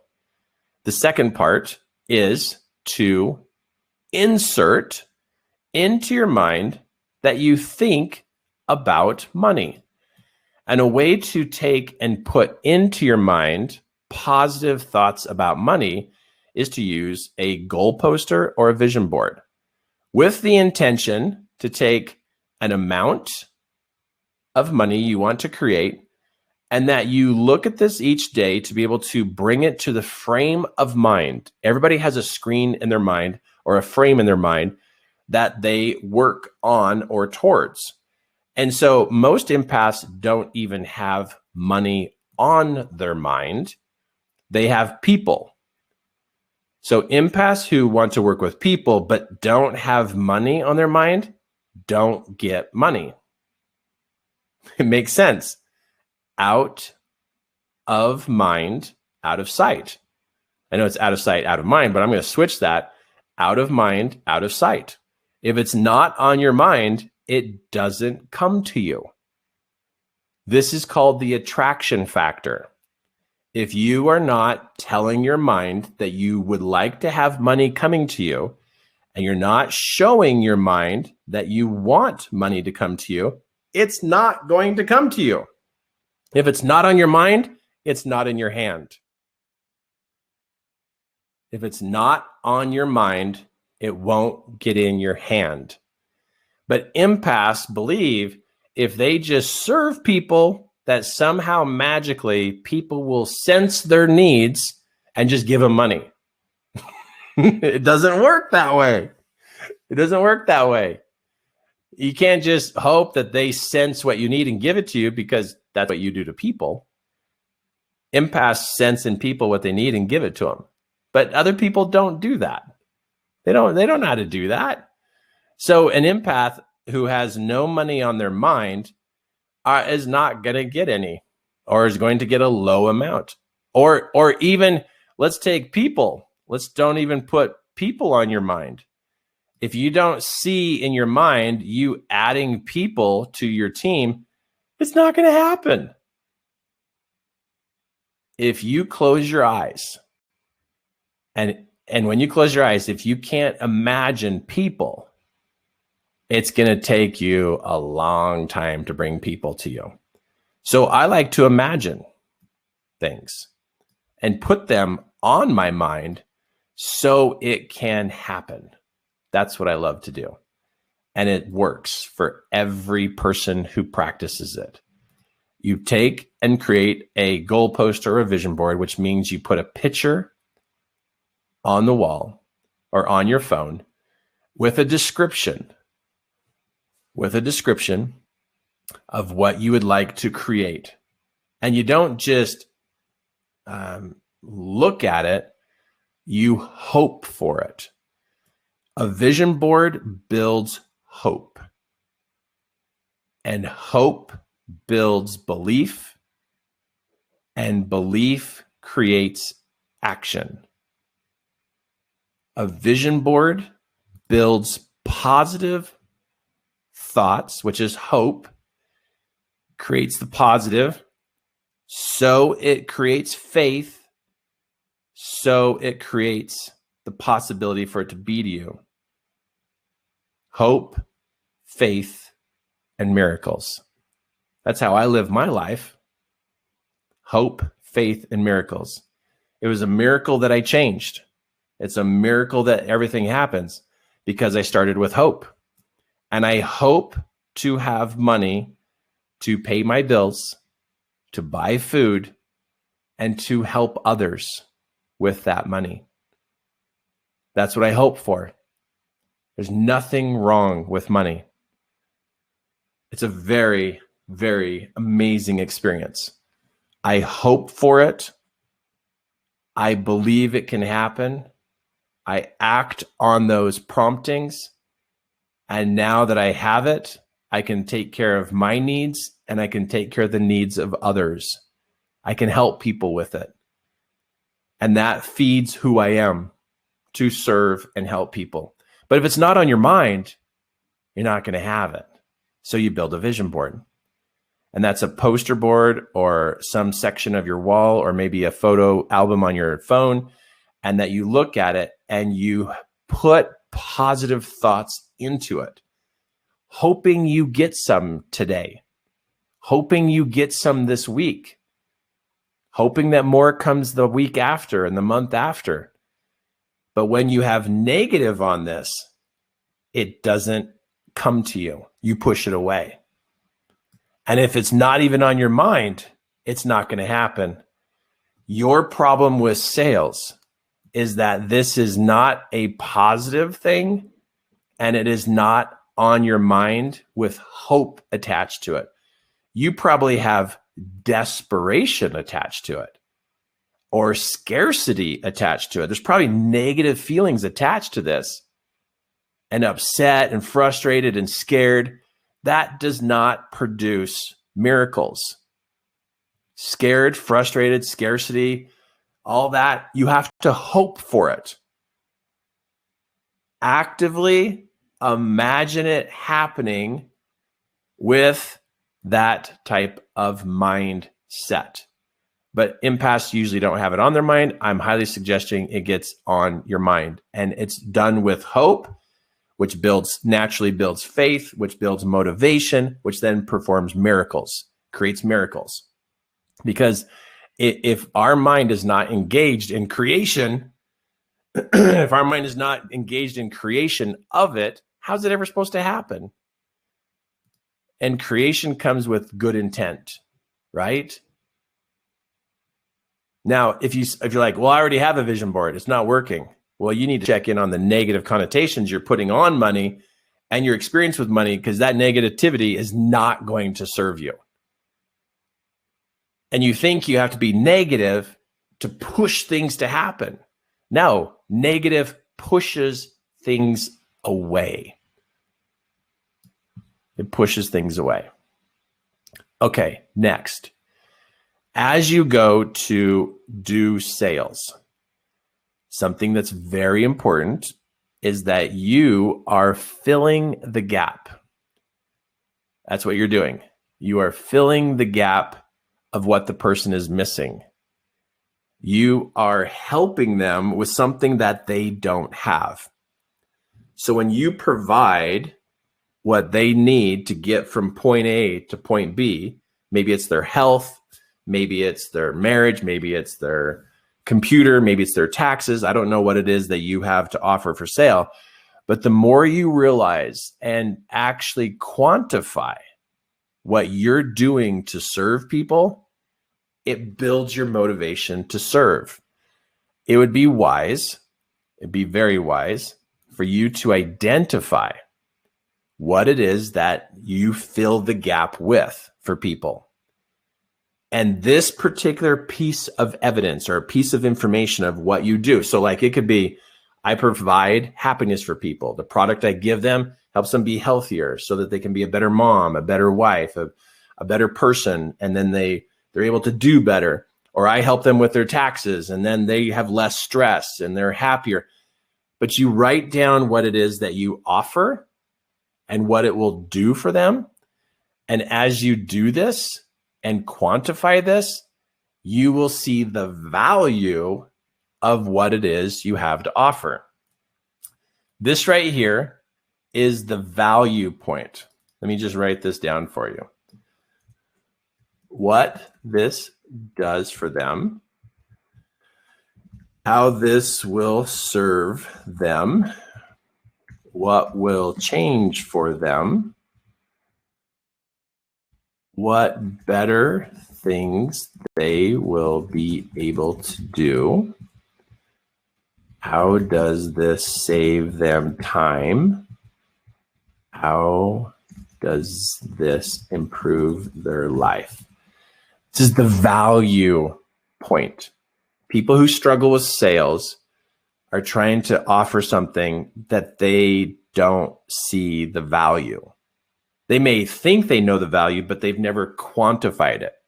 What I do with the people that I work with closely with when it comes to sales is I tell them, I go, with the product or service you're offering, what you want to do is you want to come up with 30 value statements about this product or 30 value statements about your service. And so that you are layering the value in you, because you are the one that if you don't see the value, you're going to chicken out. You're not going to talk about what you have to offer. But if you see the value, boom, you're going to talk to everybody. But on the inside of you, if you've lost connection with the value of the service or product you have to offer, you're not going to call people. You're not going to have a presentation. You're not going to, put it out in front of people because you don't see the value. Now, as an empath, we take everything for granted. We do. We think that, oh, this is just life, and everybody should know this. But this is where empaths really struggle too, is they forget the value points. So whatever product or service you offer to people, come up with 30 value points. And if I were you, review those value points every day to build that evidence and that inventory that this is a great thing you have to offer. Because when you feel it's great and when you think it's great, boom, you'll talk about it very naturally. And that's what you want to be, is natural. If you're not natural, it's forced. And then it has a weird sound to it, like something's up. And then people feel the stress because it's forced. And they're like, no, I'm not interested. And then they're out. And it's like, whoa, what did I do wrong? Did I say something wrong? And it's like, no, your tone of voice. So the value points help the tone of voice. So that your tone of voice is natural, it's playful, you're connecting to the people. It's amazing.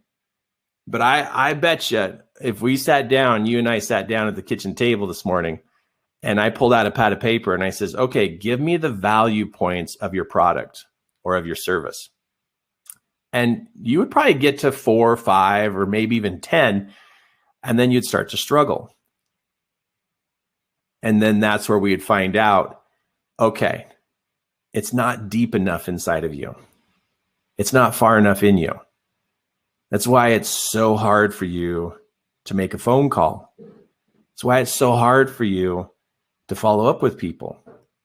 It's why it's so hard to pull that product out and to share it with a person, is because you only have 4 or 5 value points. But you want to build that list of 30. Now, I'm going to give you the next step is go beyond that when you're ready to 40 and 50. But you build a list of 50 value points, you'll be unstoppable. I'm not kidding. You'll pick up the phone, you'll call people, you'll talk to people. Wherever you go, it's just talk. But I've seen people who've got a great product and a great service, but they just don't know the value points. They can't explain it. They don't know how to talk about it. They've never written it down what it is that they're actually offering. It's huge. It's huge. And when you can share those value points, it becomes a story, an example. Your experience with those products or your experience with that service, it literally now becomes more of a story instead of a pitch. And I know you don't want to be a salesperson. You don't have to. Because if you've got value points to talk from, now it's sharing. It's sharing and inviting. Because it's value points that drives you, not money that drives you. Because you found the value and you want somebody else to experience the value that you found. And so as you do that, it creates your story of why you love what you do or why you love the product you have. And then the next question they're going to be looking for is, well, how do I get some? Or how do I join your team? But you can share your experience with the product, what the product is, and that value points inside of you will drive you to naturally share with people. And that's what's so cool about it, is it turns it from sales to sharing. And that, as an empath, that is everything. Because when I had to like sell my class, it would give me a gut ache. I hated it. I didn't want to talk about it. It was just like, it was a pain. It was a total pain. And it's like, here I'm trying to get from point A to point B, and I could see the big star of like what I could do for people, but super stuck in what I was doing. But as I realized, wait a minute, how much value does this thing have, this product or this service? And as I worked with other people and we've built those value points, it's so cool to see their face light up, to get excited, to be able to be like, okay, I want to do something with this. I want to help people with this. Because when you know what that conversation would look like or that story to share with them, what happens is you find it very natural at a store, on the phone with somebody, that you just slide right into that conversation. It doesn't change. It doesn't shift you, because you literally are helping them because you're filling the gap of something that they're missing. That part is what's super cool. Very cool.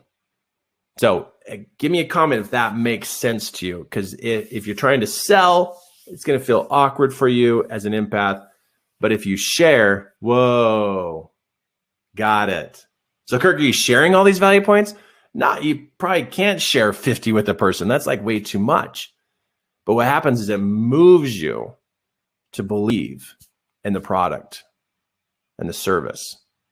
Because without belief, there's going to be little to no action, little to no invitation, little to nothing. And that's one of the missing components when it comes to sales, is that there's not enough action to do something, to share. So if you're struggling with this, build that value point list and notice how it affects you.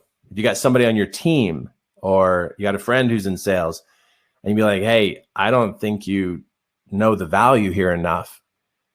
And notice what happens when they make the list. Seriously, every person who has done it, I've seen fantastic things happen from them. So as you move forward, in what you're doing, you are actually causing an opportunity for people to change their life with your product and service. Whatever it is, if it fills the gap for people, it's a game changer. And I don't know about you, but when I can help somebody's life improve, that's a big deal. It's a big deal. Very big deal. So here's something to think about. You, as an empath, you can give a lot of information to somebody, right? And people love to have information. It's like me right now giving you information about this, and looking on a deeper level about, when it comes to sales, what could be sabotaging you or affecting you. Now, people love to gather information, like I know you do, because I do too. I love to gather information. But that's one level of existence as a person. Now, I don't know where you're at in your life, but there is another level. And this level is called application, to actually use what you've learned, right? You're like, okay, you learned it, But then you notice that there's less people who actually take and apply what they learn. And why is that? Well, it's because right here, they worry about what others think about me. So that's called WATM, what others think about me. People worry all the time what people think about them, and it causes them to not take application. Because, when you go to take application of what you learn, you kind of are new at it. So I don't know where you're at, if you're here just for information, or if you're the kind of person who likes to step up to the next line and apply what you learn. So what I've taught you today about money, about the negative attachments, about really trying to help your mind have it on your mind, there needs to be some work done here to be able to apply it. Now, when you go to do this, you might feel like you're the only person doing it because other people are not doing this particular approach. Well, notice how they still struggle, but how you're going to succeed. But you want to step up as a person to the next line of applying what you learn. That's the next level of existence on this planet, is to be somebody who applies what they learn, not just sit here and learn and then that's it. But I know you could be worried about what people are going to think about you as you go to do this, and maybe you tell a friend and they think you're weird for doing this, but you can manage that. And I hope you can manage that so you can get to this level. But the level that I like to function at, and I think you do too, is this next level of transformation. So information gets us only so far. Application gets us to the next level. But if you really want to have transformation, there has to be adjustments along the way. So as you take steps forward, just know that there's always adjustments to be made. Perfectionism can come in and you could start to feel like, no, I just need to learn it, so that's it. No, you are always changing. You're always developing. You're always adjusting. But if you can embrace adjusting, you'll find yourself stepping up into the level of transformation, which I think is the most fantastic level to live at, is that life is changing and you're the one influencing that change. I hope that you don't stay at this level and go around consuming information and just hover at that level. But if you would, tell me which level you like to live at. I mean, this is good to get information, right? It's great to always gather more information. But on the application side, there's room for improvement, right? There's days you plan things, but then you don't really do them. And then there's days where it's like, I don't know if I want to adjust. I want my life to stay the same, but I wish it was different. It's like, whoa, wait a second. So I get it. The application piece, it can get put off. But here's something I want to say before I got to go here, because we got to go here in just a moment, is this. I'm looking for people who want to transform. And when I say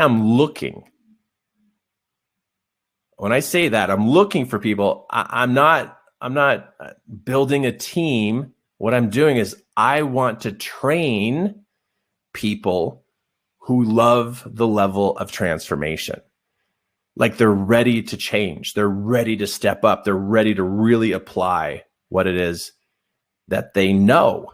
This is the knowing. This is the doing. This is the serving. Like really stepping out there. I love what I do. And I am always looking for people to train my secrets of how I've learned how to do what I do. I mean, I look at this right here. I'm going to go back here to this particular slide.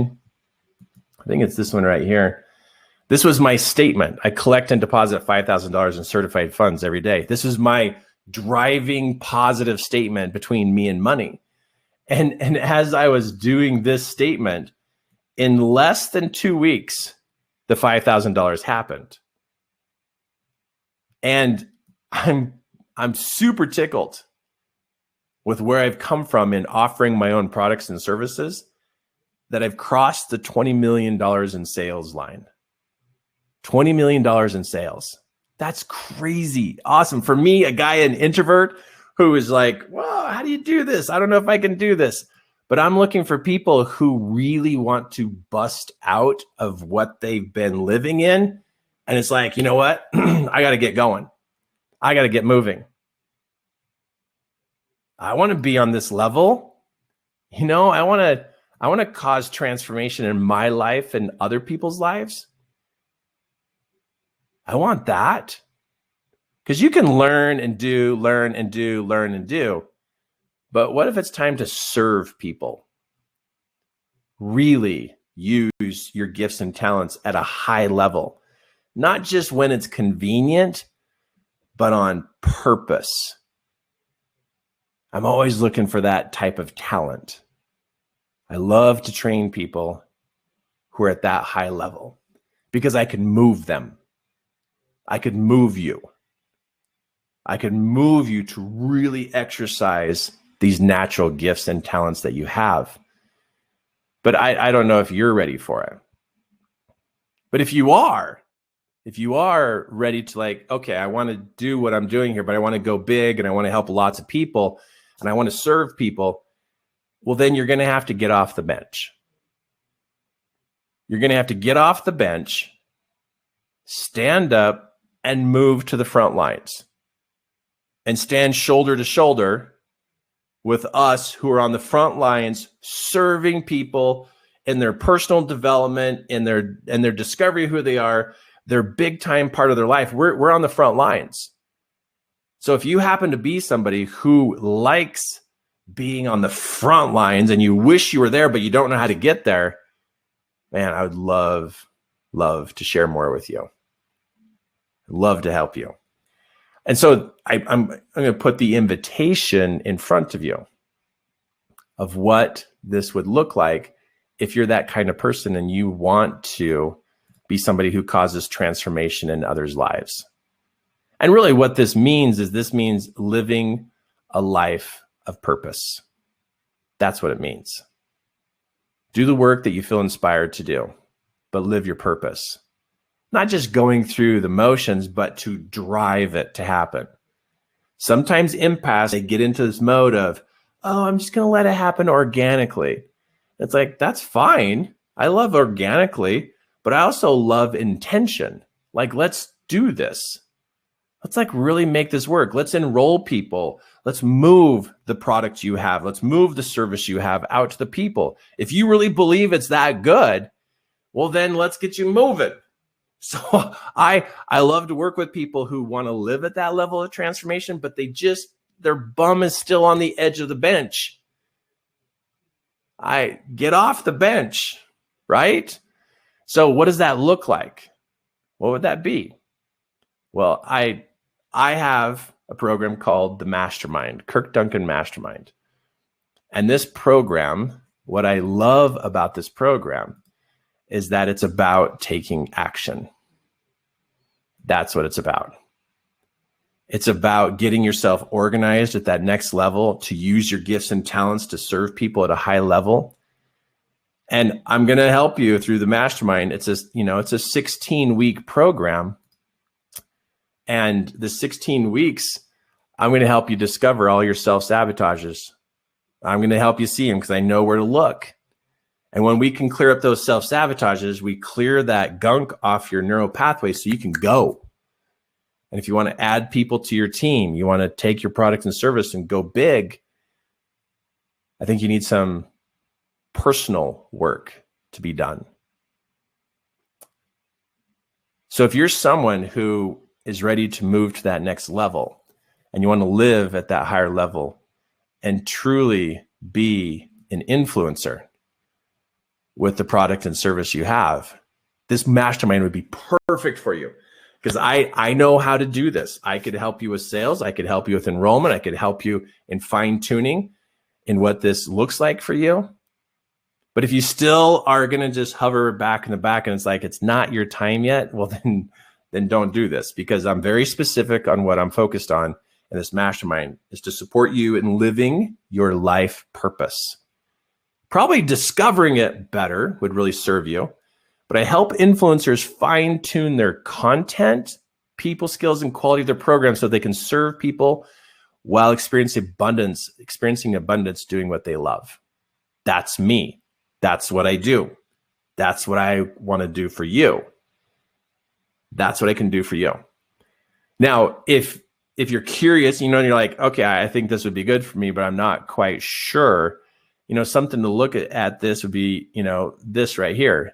It's very simple. I help you get your act together, create an environment to take action, and we focus on high level of service to others and really to move you to engage with people.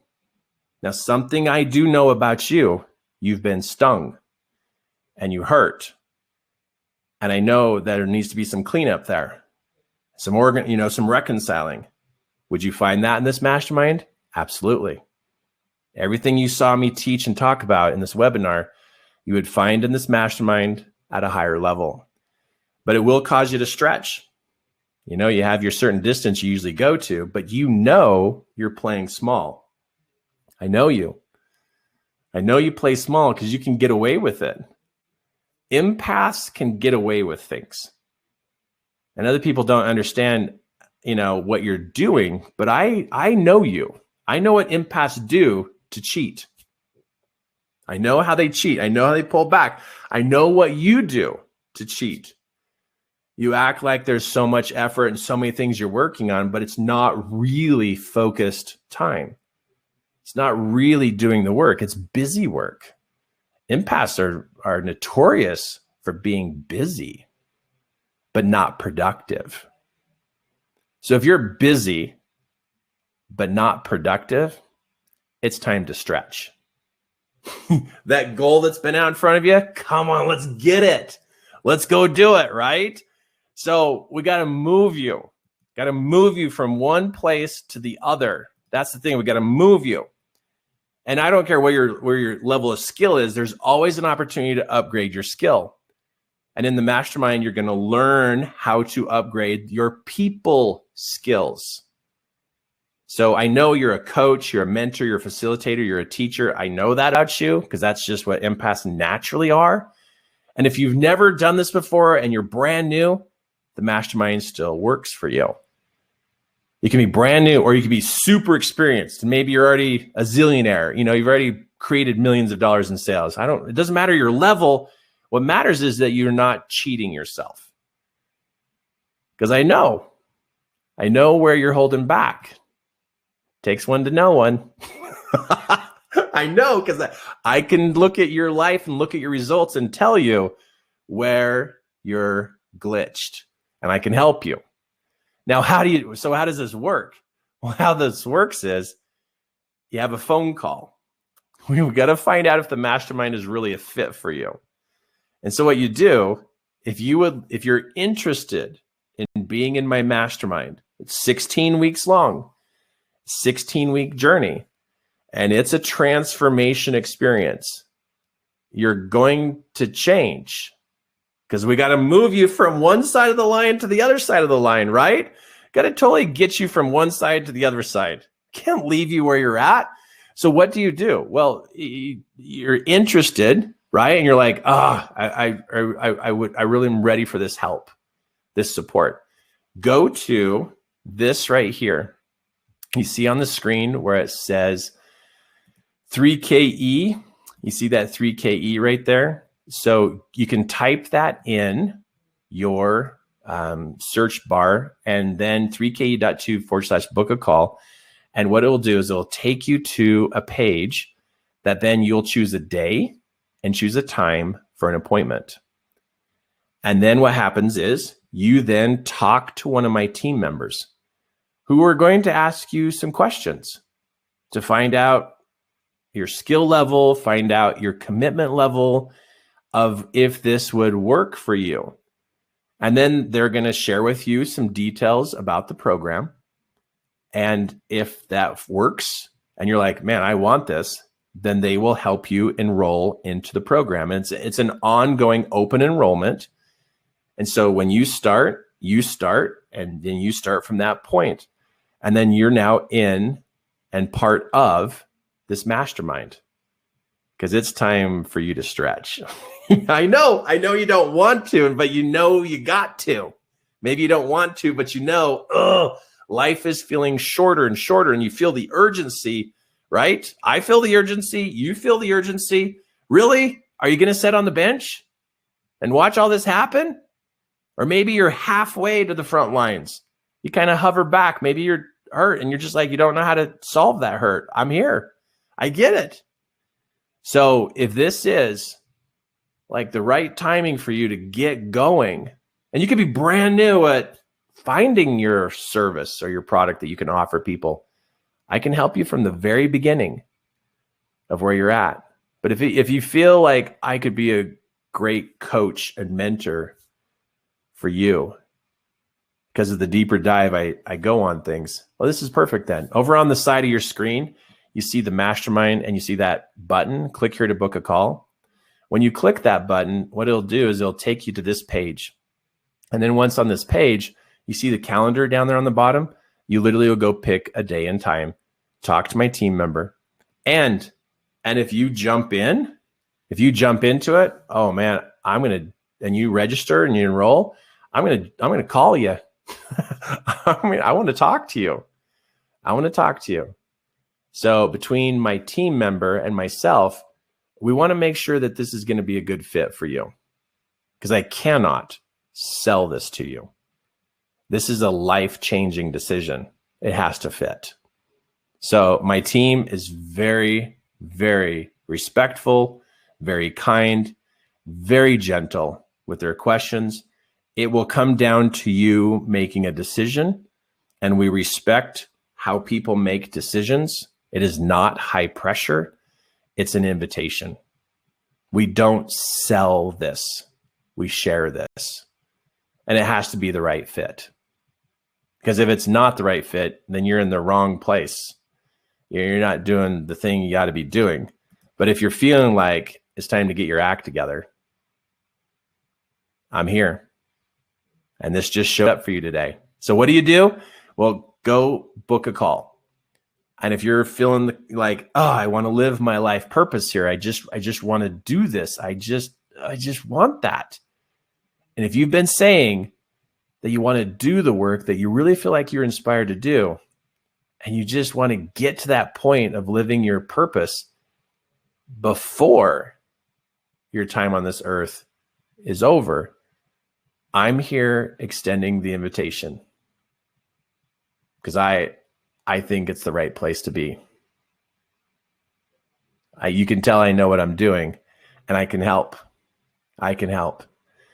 It is a group experience. You will not be working alone. I will not have you work alone. You'll go into sabotage mode. And we are not about sabotage. We're about performance. We're about connection, and we're about results. That's what's important here, is that happens for you too. And so as you're pondering on this, like, oh, maybe I should do this, kind of feeling it. Well, I'm going to show you this slide again. I'm looking for it. This one right here. You see this blue? Oh, you see this blue arrow? I know. You go here, and then I know what you do. You then turn this around, and then you go boom, and then you go back. And then you think that's all you can do. That's what you think. That's all you can do. And it's like, that's not it. That's not the maximum capacity of you. You can stretch without being overwhelmed. Because I will teach you how to manage those emotions. You can. So what do? Book a call. Talk to us. Get more details about this. Make a decision, in or out. We move on with or without you. Your decision doesn't alter our mission. We will definitely find people to work with. We just want to find out if you want to work with us in this experience of you fulfilling what you feel called to do. That's what matters to me, is that I can support you, help you with the parts that you don't understand. The parts you don't understand, right? Okay, so click the button, book a call. The whole intention is to upgrade your ability to coach people, to teach people, to be a presenter, to get your content, the way in which you teach people, get that organized, be able to support you in taking action where you've not felt motivated before, and so that you can serve people at their highest level. And here's the big thing. So you can go to bed tonight feeling so tickled that you're living your life on purpose. You're using your gift at its maximum capacity, and you're serving others, which is the highest level of thing we could do here on this planet. And that's what I want to invite you to, because it's so good. It's so good. And I know that your, experience of having other invitations put in front of you, you're wondering, is this really going to work for me? Is this really going to happen? Could this really be the right place at the right time? And just so you know, this is some of the bullet points of what happens in the class. There are training modules. There are weekly trainings from me, live trainings every week for 16 weeks, custom training. Beautiful, fits the times. It's not old, it's not outdated. It's right on the spot. I'm coaching and mentoring all week long, and I bring all that expertise to the table and share it with you about what's going on and what I'm seeing. Like, I want you to be on the up and up of your people skills and keeping your head straight in what you're doing and where you're going. So the question is, are you ready to be that influencer? Ready to step it up to the next level? Accelerating the accomplishments of those that aspire and seek specific knowledge, experience, and action steps that will create their perfect end result. You can be that person. So book a call, talk to my team, and between my team and I, in working with you and finding out if this is a fit, then you jump in and be part of the mastermind and set yourself up for a fantastic year. Don't do it alone, right? Don't do it alone. And don't settle for what your child mind may be trying to have you do. You cross that line, you're going to find a whole nother side to you, just like what I found in me. Cool. All right, time for us to go. Book a call. My team will talk to you, and then you'll get the rest of the details, and then you can make a decision from there. But we're here to serve you, all of us here at 3 Key Elements, in what we do and how we do things. And this is our mission, and our life calling is to support you in this direction, because it's about you changing your mind and being able to develop those skills that you know that will serve you. And it's about also altering those attachments that you've made to those things around you. Okay, we got to go. Thank you for being here. If you will, just give an aha comment of something you've learned here from the program while we've been together. And thank you. I look forward to hopefully speaking with you and being able to work alongside with you over this next 16 weeks. Fantastic. All right. Love you guys. Thank you for being here. And hey, get out there and say hi to somebody. There's people out there to serve, right? Awesome. Okay. Thanks, you guys. Love you, and go book a call. Thank you. So, Kim, there's still people listening. There's still people listening? Should we talk to them? Oh my goodness. What are they still doing? I don't know. There's there's still people, and we're like 31 minutes after, and the song's over, and they can't see us, but they can hear us, and they're still there. They're still there. Wow. Hey, super cool to hang out with you guys this morning. It is. And I hope you guys are doing good, because there's a lot of good happening on the planet. Yep. Hope good things keep happening for you. Keep your head straight. Miracles happen every single day. all you have to do is keep your eyes open and you will see miracles in front of your eyes every single day. What I do is I look for the little miracles. They're happening, aren't they? Yeah. Crazy cool stuff. And when you look for the little miracles, it teaches you how to see the big ones. Right? Yep. Very cool. And there are miracles happening in your life. You may just not be opening your eyes to it. So be open, be willing to see. Super cool to be with you. Since you're here, there was one screen. I think get something extra. Well, there was one screen I wanted to get to. Well, there's actually a couple of them. I would only imagine. I always overdo it on content. It should be like a 4-hour webinar. That's what I should do. But let me show you. This one right here is huge. And you didn't show it? I didn't show it. I didn't get to it. So our opinions of ourselves becomes their opinion of me. Yeah. And this is what we call what others think about me. Yeah. This is the whole Wadham issue.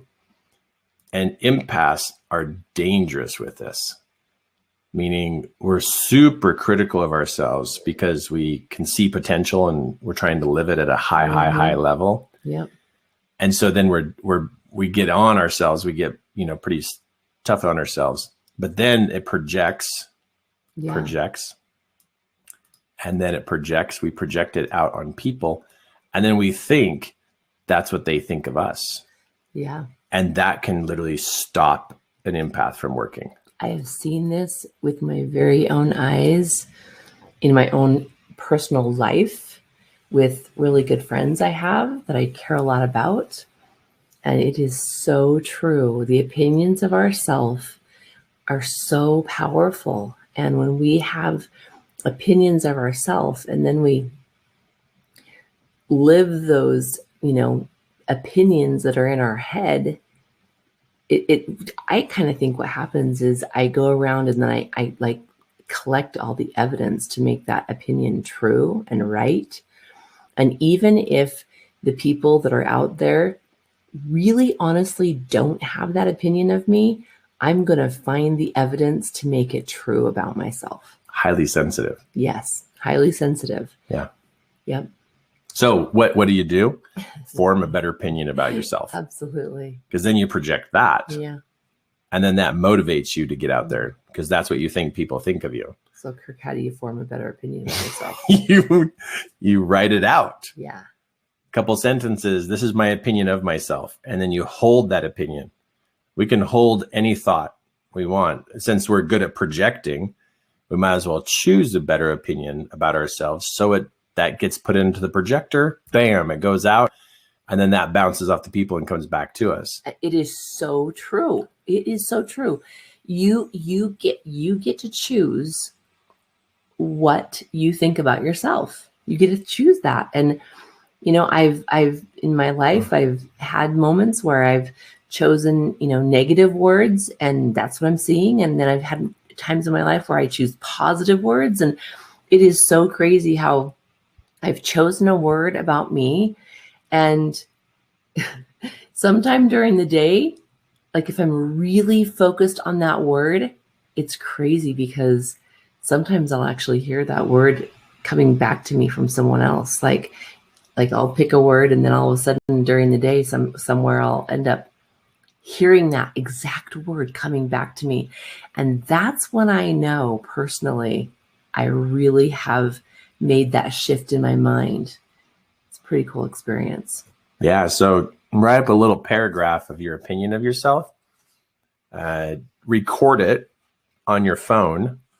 And then while you're brushing your teeth in the morning, push play and just listen to that opinion. Yeah. And create that to be the new opinion. Even though you got a pass to clean up of opinions about yourself, you can still put in place the new opinion and then go clean up the rest. All those negative opinions you might have of yourself, that you do have of yourself. But yeah, this one's a big one. So if you fear getting in front of people or adding people to your team or adding new clients, this one is probably your culprit of sabotage. So form an opinion, meaning on paper, record it, you saying it out loud, and then listen to it. A better opinion creates a better impression you have that they have of you, and then you will step out and serve them at a bigger level. Yep. Super good. Okay. We really got to go now. Thanks, you guys. Thanks for being here, and go do good work, right? Go find somebody to serve and love them. And love can the people. I just say one more thing? The mastermind, it rocks. Oh, you're going to do one more plug for the mastermind? Yes! Oh, yeah. It's awesome. It rocks. It's awesome. Oh, my God. So, yeah, you guys, it's ready to go, ready to serve you in a big way. Yeah, and seriously, that button's still over there on the side, so you can still click it. Okay, we got to go. Thanks, you guys. Love you. Love you. Thanks. Bye.